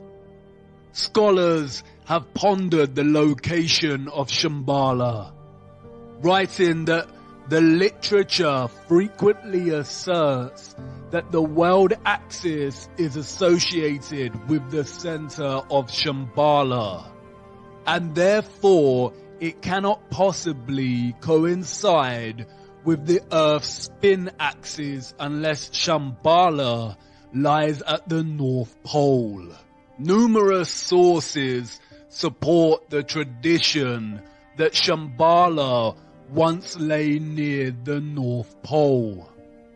The Scythians, a branch of the Vedic peoples who roamed the Central Asian steppe, told of a wonderful place, similar to Shambhala, that lay far to the north. In most Asian cosmology, Mount Meru stands at the center. Look at the cosmological geometry here. Mount Meru at the center with 4 surrounding continent lands. In the fountain source of occultism, Paraka writes, this spot is the summit of what in the Hindu Puranas is called Shvetadvipa, Mount Meru, or Sumeru. It is the North Pole of the Earth. It is the mystical North Pole. The Japanese spoke of the island of the congealed drop, which was placed at the North Pole. The Vedics called this land Paradisha. René Guénon in The King of the World writes, according to the Vedas text and the Persian Avesta, Paradisha was literally located in the sense of the word at the pole. The ancient Hebrew word for Paradisha is Pardes, which translates to garden. In Norse mythology, we have Vergelmir, the whirlpool at the roots of the cosmic tree Yggdrasil, where we are told all rivers flow from. The ash is greatest of all trees and best. Its limbs spread out over all the world and stand above heaven. 3 roots of the tree uphold it and stand exceeding broad.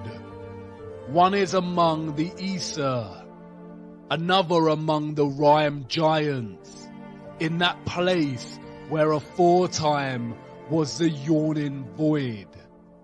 The third stands over Niflheim, and under that root is Vergelmir.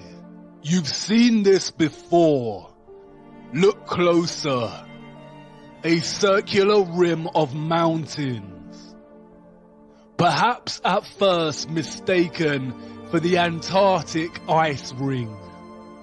But compared to Mercator's 4 continents surrounding Rupes Nigra, a circular rim of mountains. In the Bible, this land is called the Garden of Eden. In the middle of the garden were the tree of life and the tree of knowledge of good and evil. A river watering the garden flowed from Eden. From there it was separated into 4 headwaters. The same 4 headwaters that Mercator depicts in his map. Beautiful for situation, the joy of the whole earth, is Mount Zion, on the sides of the north, the city of the great king. It has many names: Mount Zion, Mount Meru, Sumeru, Rupes Nigra, the Axis Mundi, the cosmic axis, the world pillar, the world tree, the tree of life. The connection at the center of this plane, connecting the above and the below. The source of God, the source of magnetism. The Book of Enoch is also consistent. And from there, I went to the middle of the earth and saw a blessed, well-watered place, which had branches which remained alive and sprouted from a tree which had been cut down. And there I saw a holy mountain, and under the mountain, to the east of it, there was water, and it flowed towards the south. All cultures have their own versions of this central axis, Mount Meru, or what the Bible refers to as the Tree of Life. Heaven's altar right here on earth.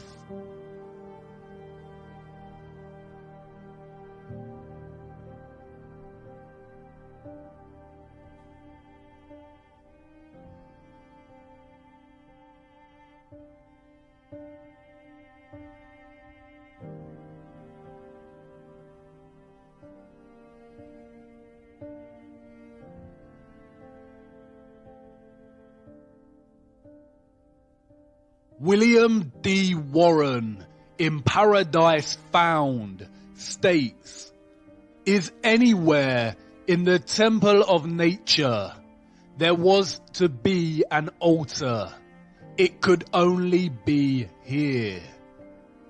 That it was here finds a fresh and unexpected confirmation in the singular agreement of many ancient religions and mythologies in associating their paradise tree with the axis of the world, or otherwise with equal unmistakableness locating it at the Arctic pole of the earth. The North Pole is truly the land of 1,000 names. In accounts of his voyage in search of the Garden of Eden, Irish Saint Brendan, also known as the Navigator, journeyed to the north past Iceland and Greenland and recounts seeing great crystal pillars.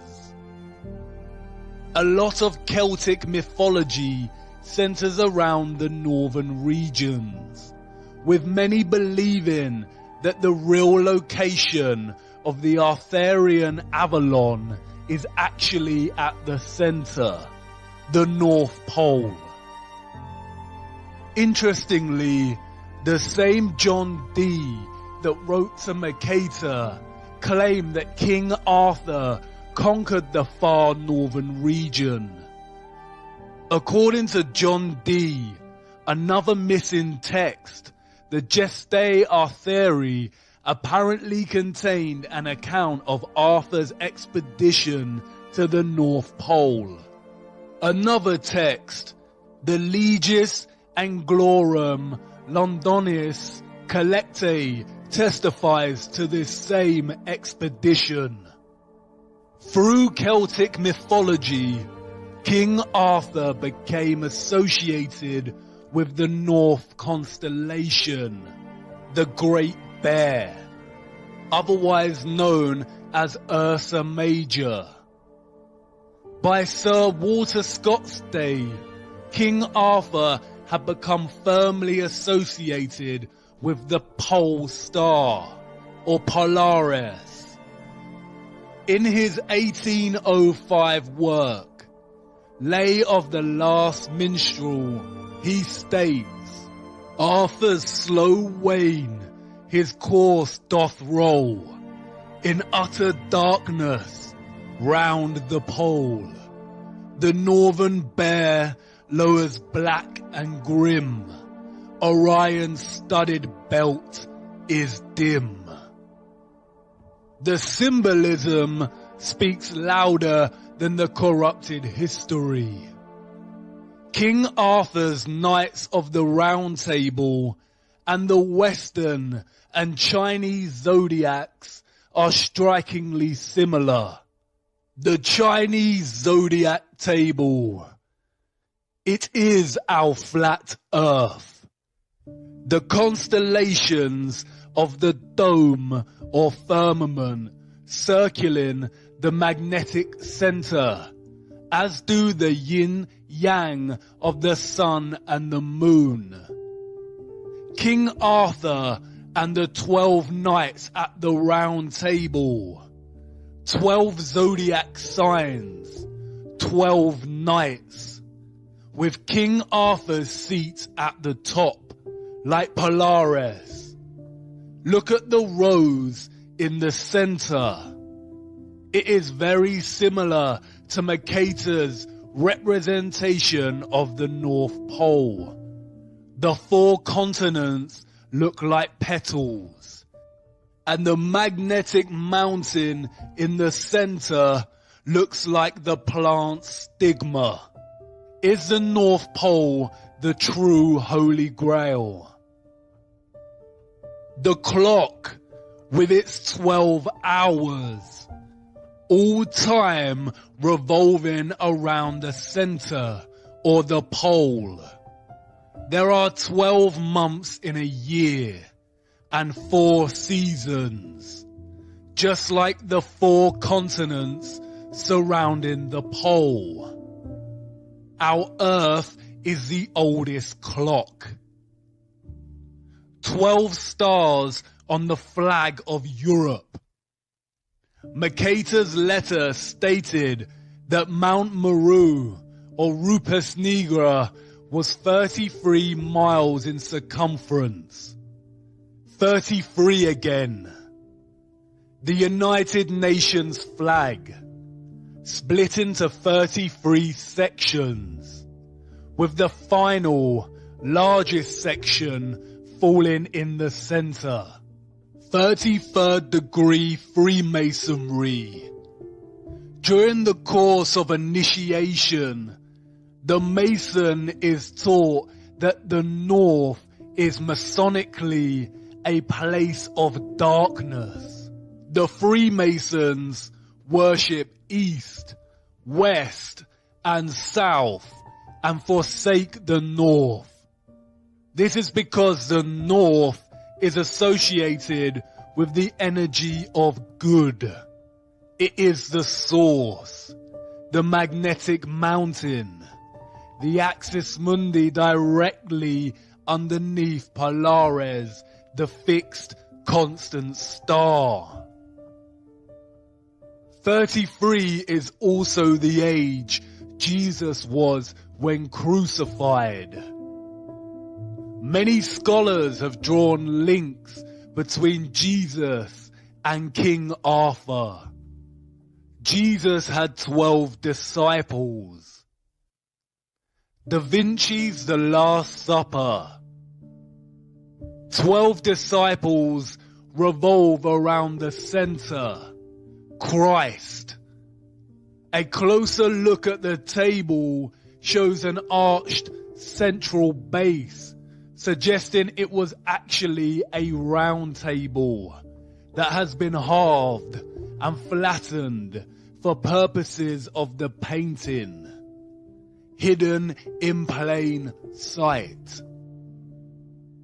Our first encounter with the North Pole is also one of the first deceptions we ever experience as humans. Saint Nicholas, or Santa, comes from the North Pole.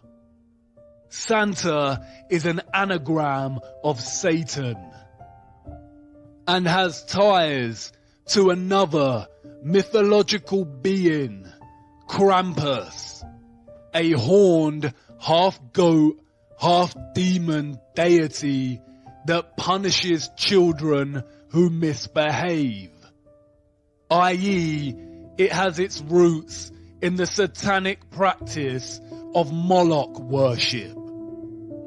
Krampus is still worshipped today in many European countries.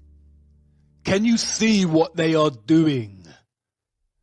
Contemporary Christmas practices have their roots in Victorian literature.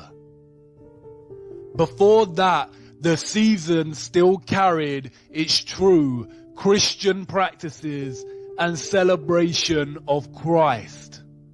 The satanic cabal has distorted and corrupted the true celebration of Christmas.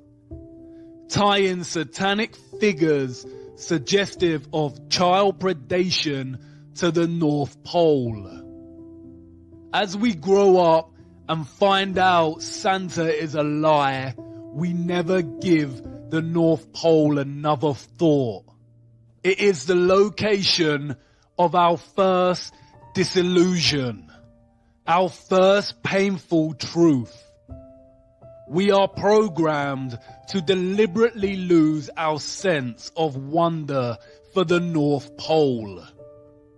This usually coincides with the same time that we begin our heliocentric indoctrination at school.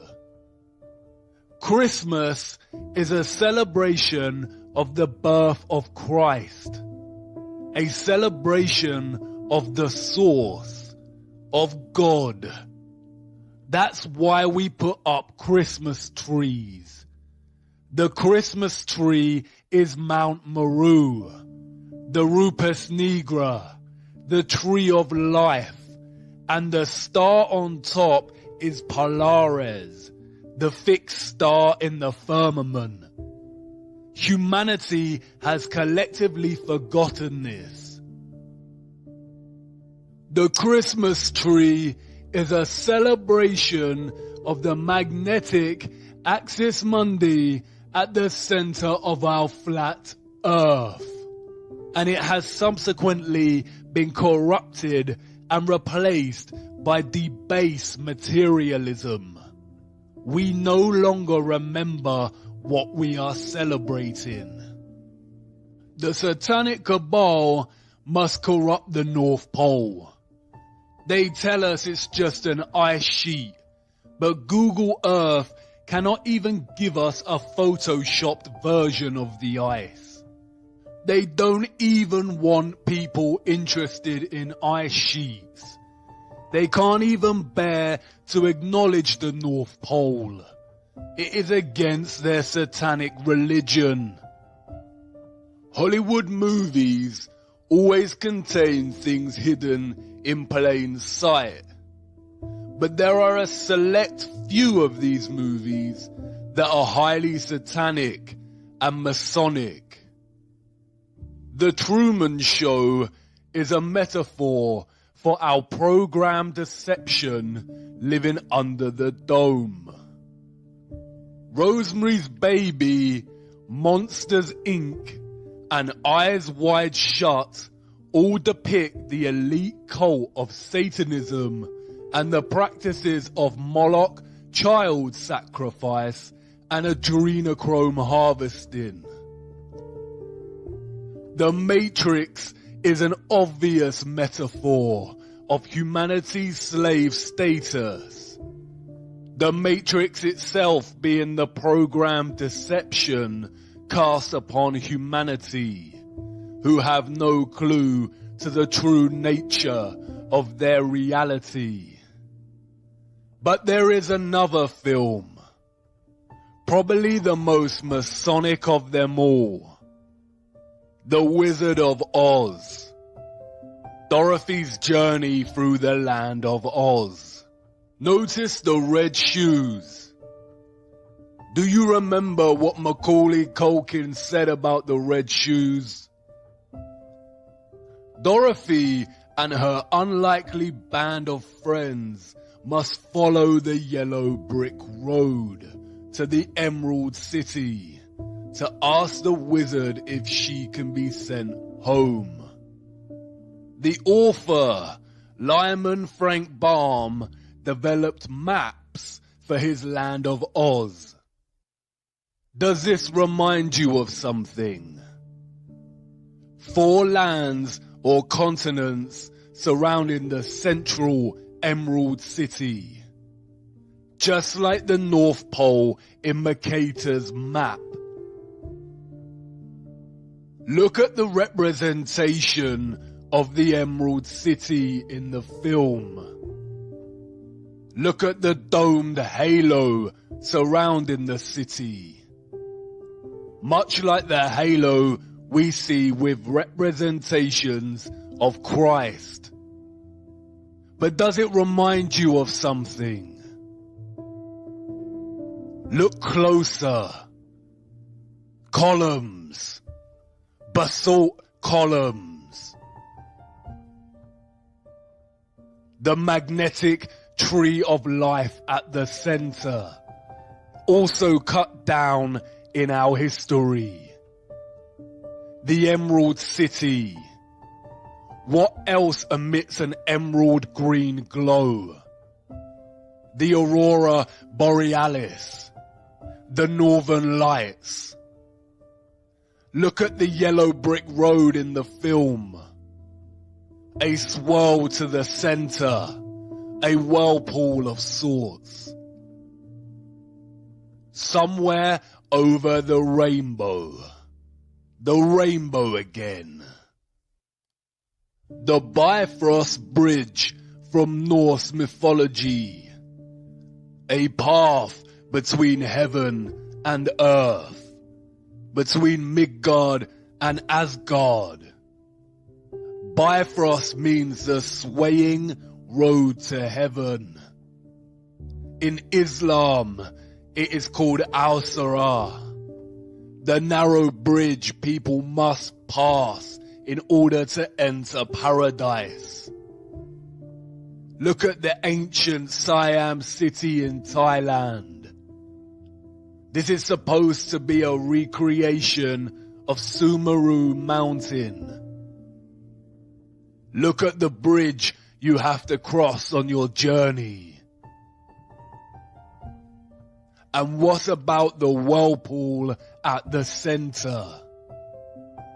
Mercator described it as a filter funnel. Norse mythology labels it as Vergelmir, or the world's well. Could there really be a whirlpool opening in the center of Earth, caused by the magnetic tree of life, in which the oceans flow down into?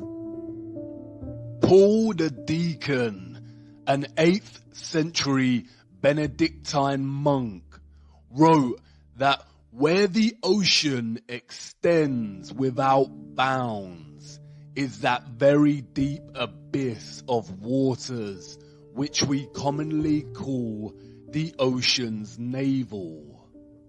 It is said twice a day to suck the waves into itself and to spew them out again. By the whirlpool of which we have spoken, it is asserted that ships are often drawn in with such rapidity. Gerald of Wales, royal clerk to King Henry II, wrote, "Not far from the islands towards the north, there is an astonishing whirlpool in the sea, towards which there is a set current of the waves from all quarters, until, pouring themselves into nature's secret recesses, they are swallowed up, as if it were, in the abyss." In the Historia Norwegiae, an anonymous 12th century Norwegian monk describes the exact same phenomenon. The greatest of all whirlpools is to be found there, which engulfs the strongest ships. There is a very deep abyss in the earth itself, and alongside it are open-mouthed caverns containing winds.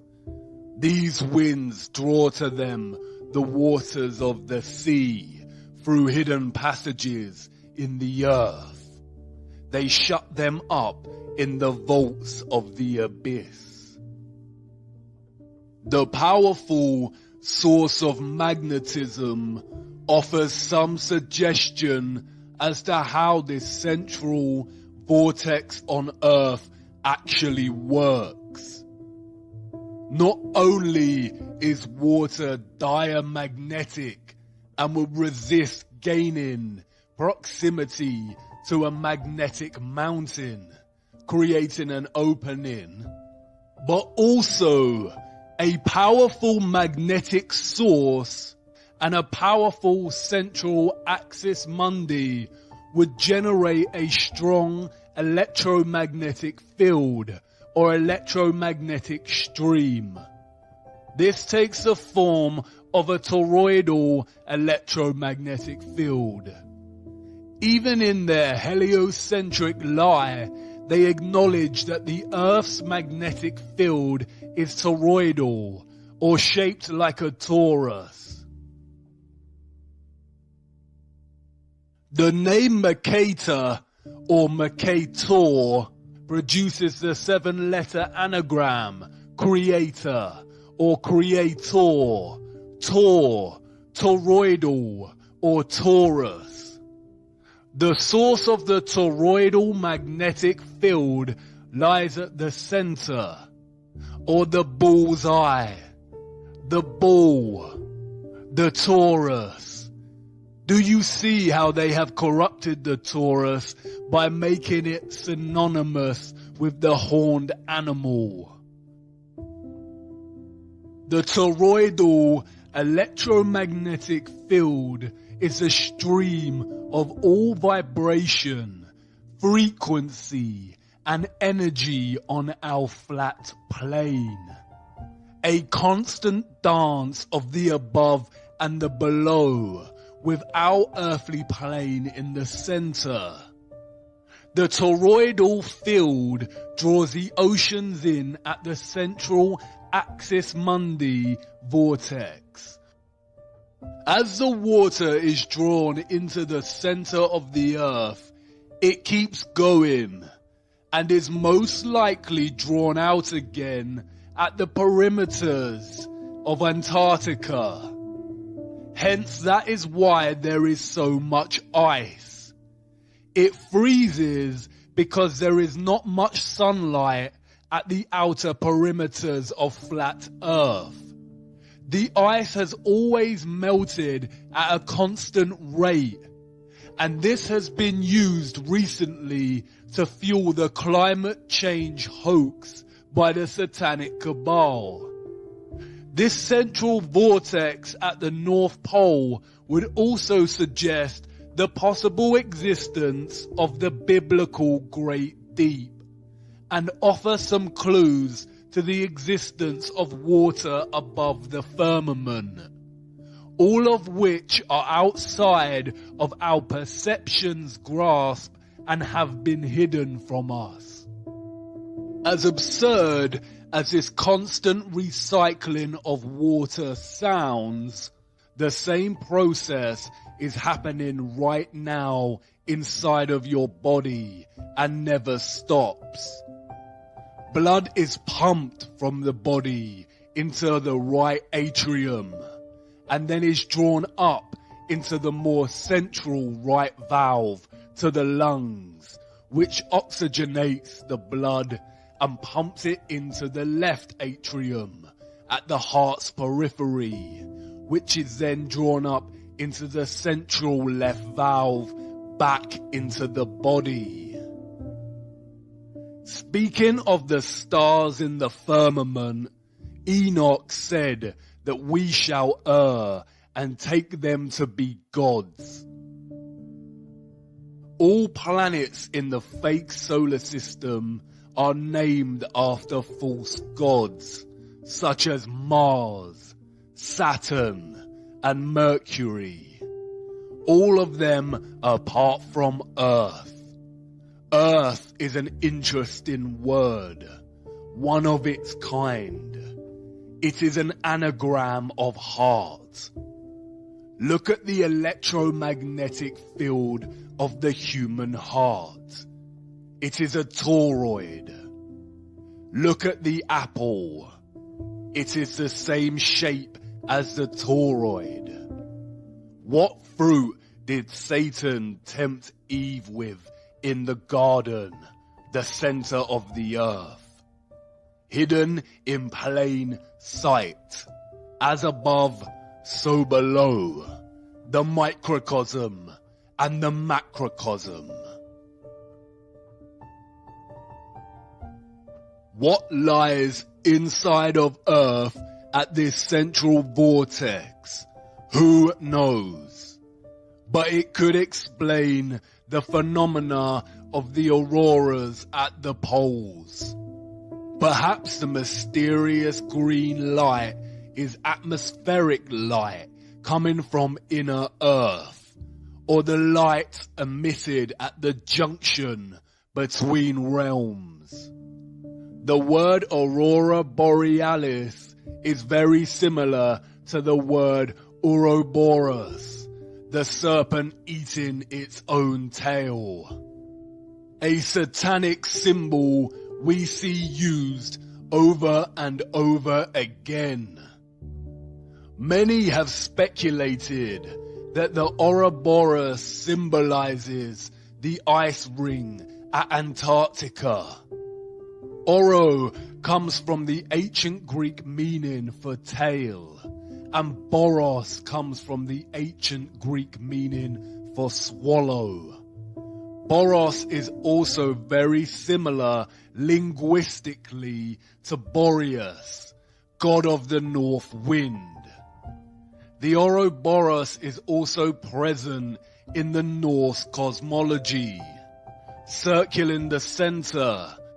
The Bible referred to it as Leviathan, a creature with no mate, its tail placed inside of its mouth. It signifies how the North Pole and the Antarctic ice ring meet in the continual, infinite recycling of the oceans caused by the flow of energy from a toroidal electromagnetic field. It also symbolizes the continual dance between good and evil. The good being the Arctic North Pole and the evil being Antarctica. The ant prefix of Antarctica is precisely the same prefix used to signify opposition and being against. The Arctic is Christ, and Antarctica is the Antichrist. So many of the satanic elite are obsessed with Antarctica. In the mythologies, it is only the pure of heart that can enter the North Pole Center, Hyperborea, the Emerald City, the Garden of Eden. And we see this motif play out over and over again in their satanic mocking of our ignorance, while they continually lead us further and further away from knowing the truth, keeping us rooted to giving our energy to their satanic matrix. The recent BFG movie shows the characters jumping into another realm at a center with a giant tree.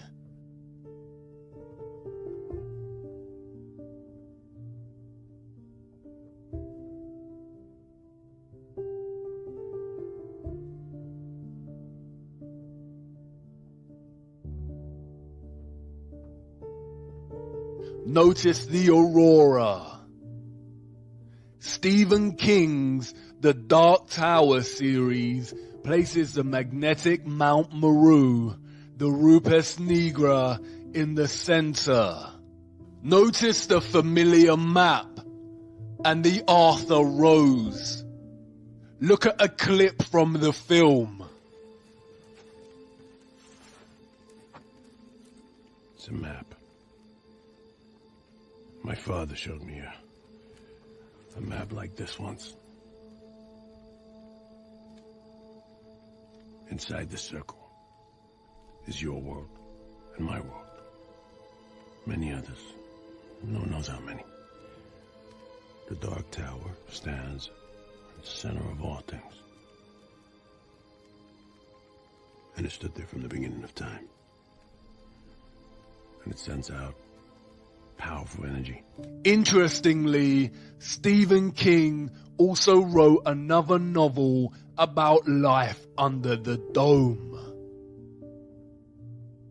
Philip Pullman wrote a children's novel called The Northern Lights, in which the protagonist enters another realm through the aurora.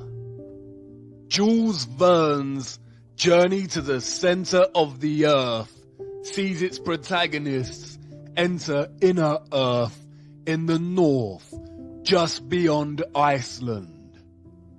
We have the Wandering Mountain in the Never-Ending Story. Notice the rainbow. Even the production company Paramount references this in its logo. Notice the dome stars above the Paramount, the Mount Meru, Mount Zion. We see reference to Flat Earth and the Tree of Life, Mount Meru, hidden in plain sight everywhere. George Bush International Airport, the Flat Earth map on the ground with a huge Tree of Life in the center, reaching up to the dome above. Darling Gardens in Sydney, Australia, the Flat Earth map again, with the Antarctic ice ring and the magnetic mountain in the center.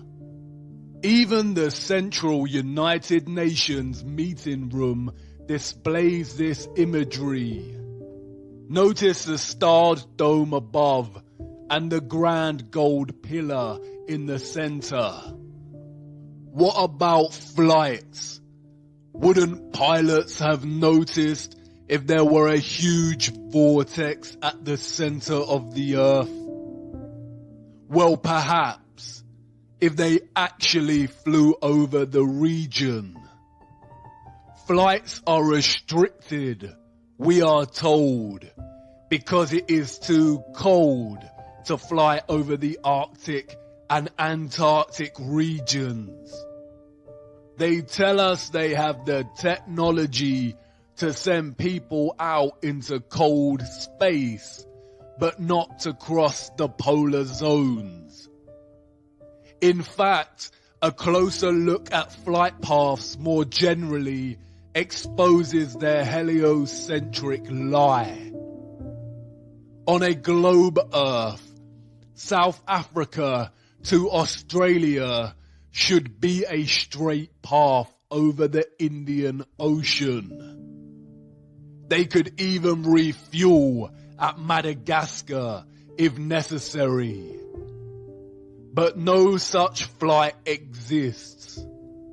They all stop off at Dubai, Hong Kong, or Malaysia. A huge detour that makes no sense on a globe, but makes complete sense when looking at a flat Earth map. It's the direct flight path on flat Earth. We are running out of time. It is important to acknowledge the remaining and resistant beauty of our world, despite the vast amount of barbaric quarrying. It is undeniable that our flat Earth quarry retains aspects of beauty, sometimes so powerful it is described by humans as breathtaking. Although we are a species born out of the barbaric behavior of those who destroyed the Earth, Carbon-12 is not the entirety of our biological design. Like the land, we retain elements of the good, which can be traced back to divine creation, or what is called God. Whether you view God as a being, vibration and magnetism itself, or something else does not matter. God is the source, the intelligence that designs and creates. Hexagonal efficiency is just one geometric design found in living organic matter. There is a sequence and ratio underpinning all geometric shapes, life, and matter itself. These are the Fibonacci sequence and the golden ratio.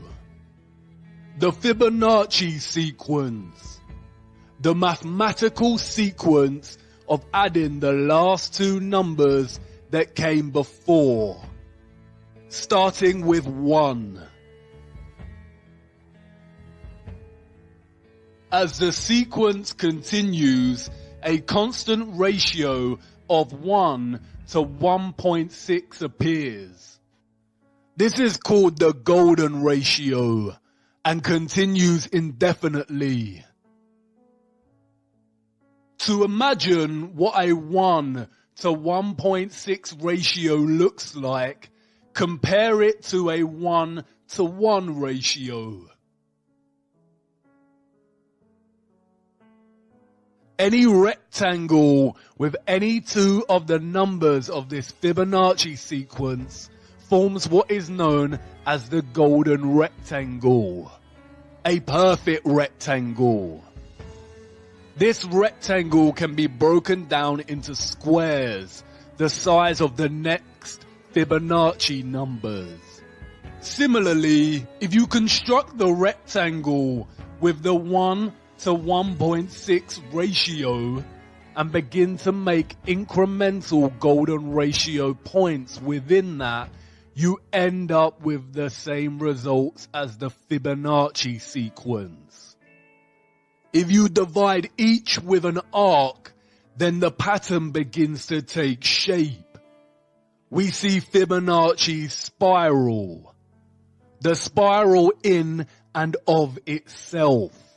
A spiral, spiraling out at the sequential ratio of 1 to 1.6. Fibonacci's spiral is literally found everywhere in the natural world, on both a microcosmic level and a macrocosmic level.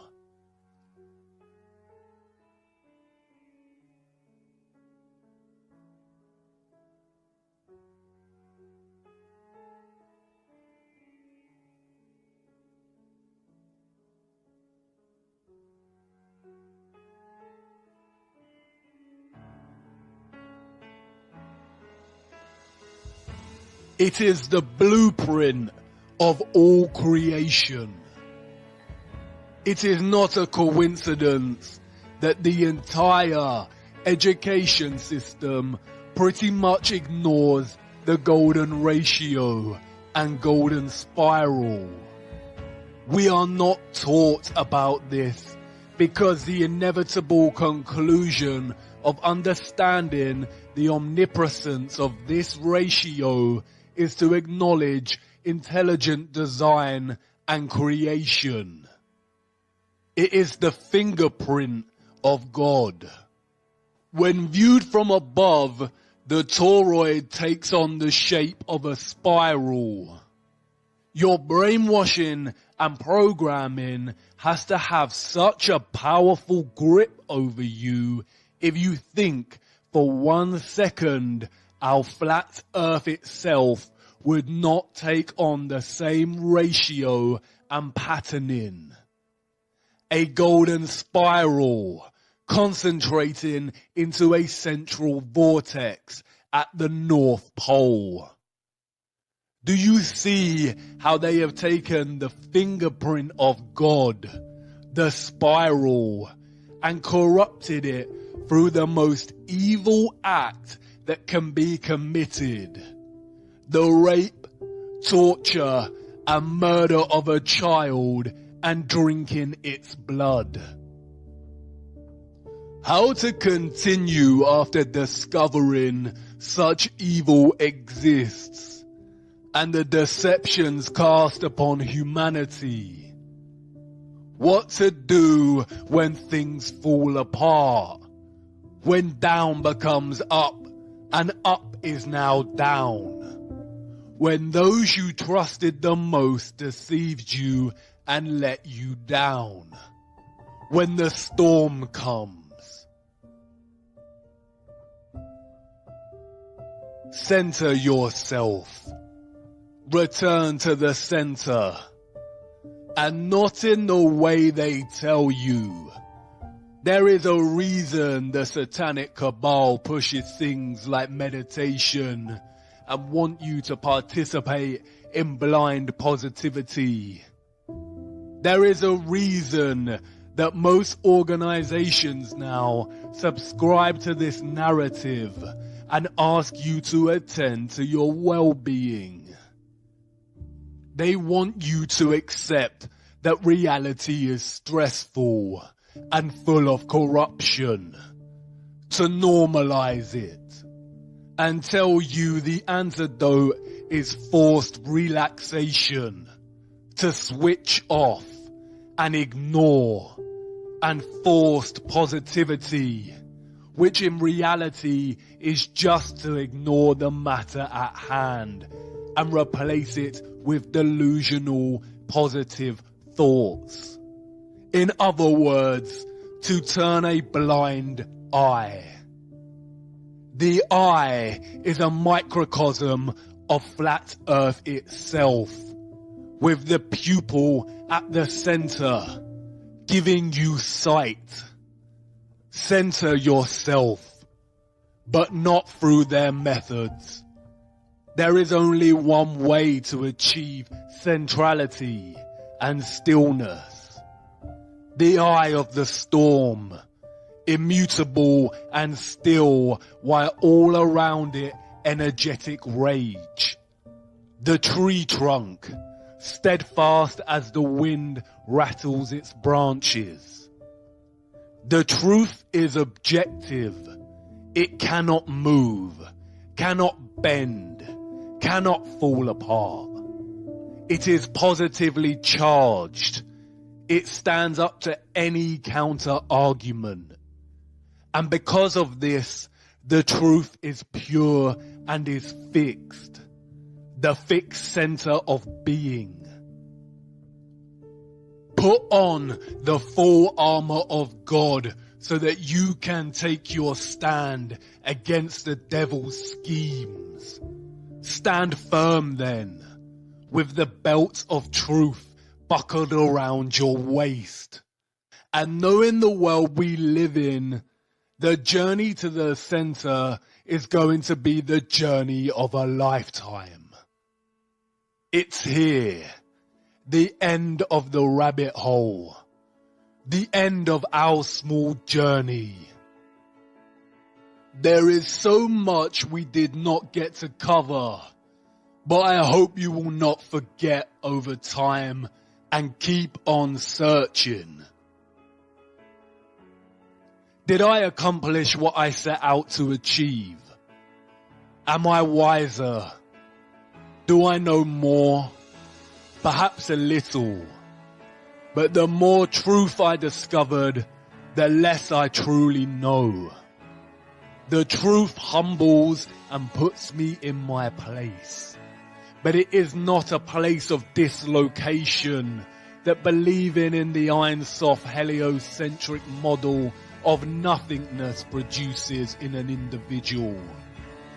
You probably want to ask if I now believe in God. If you need to ask that question, then you haven't been paying attention. I didn't tell you before because I knew I wouldn't need to.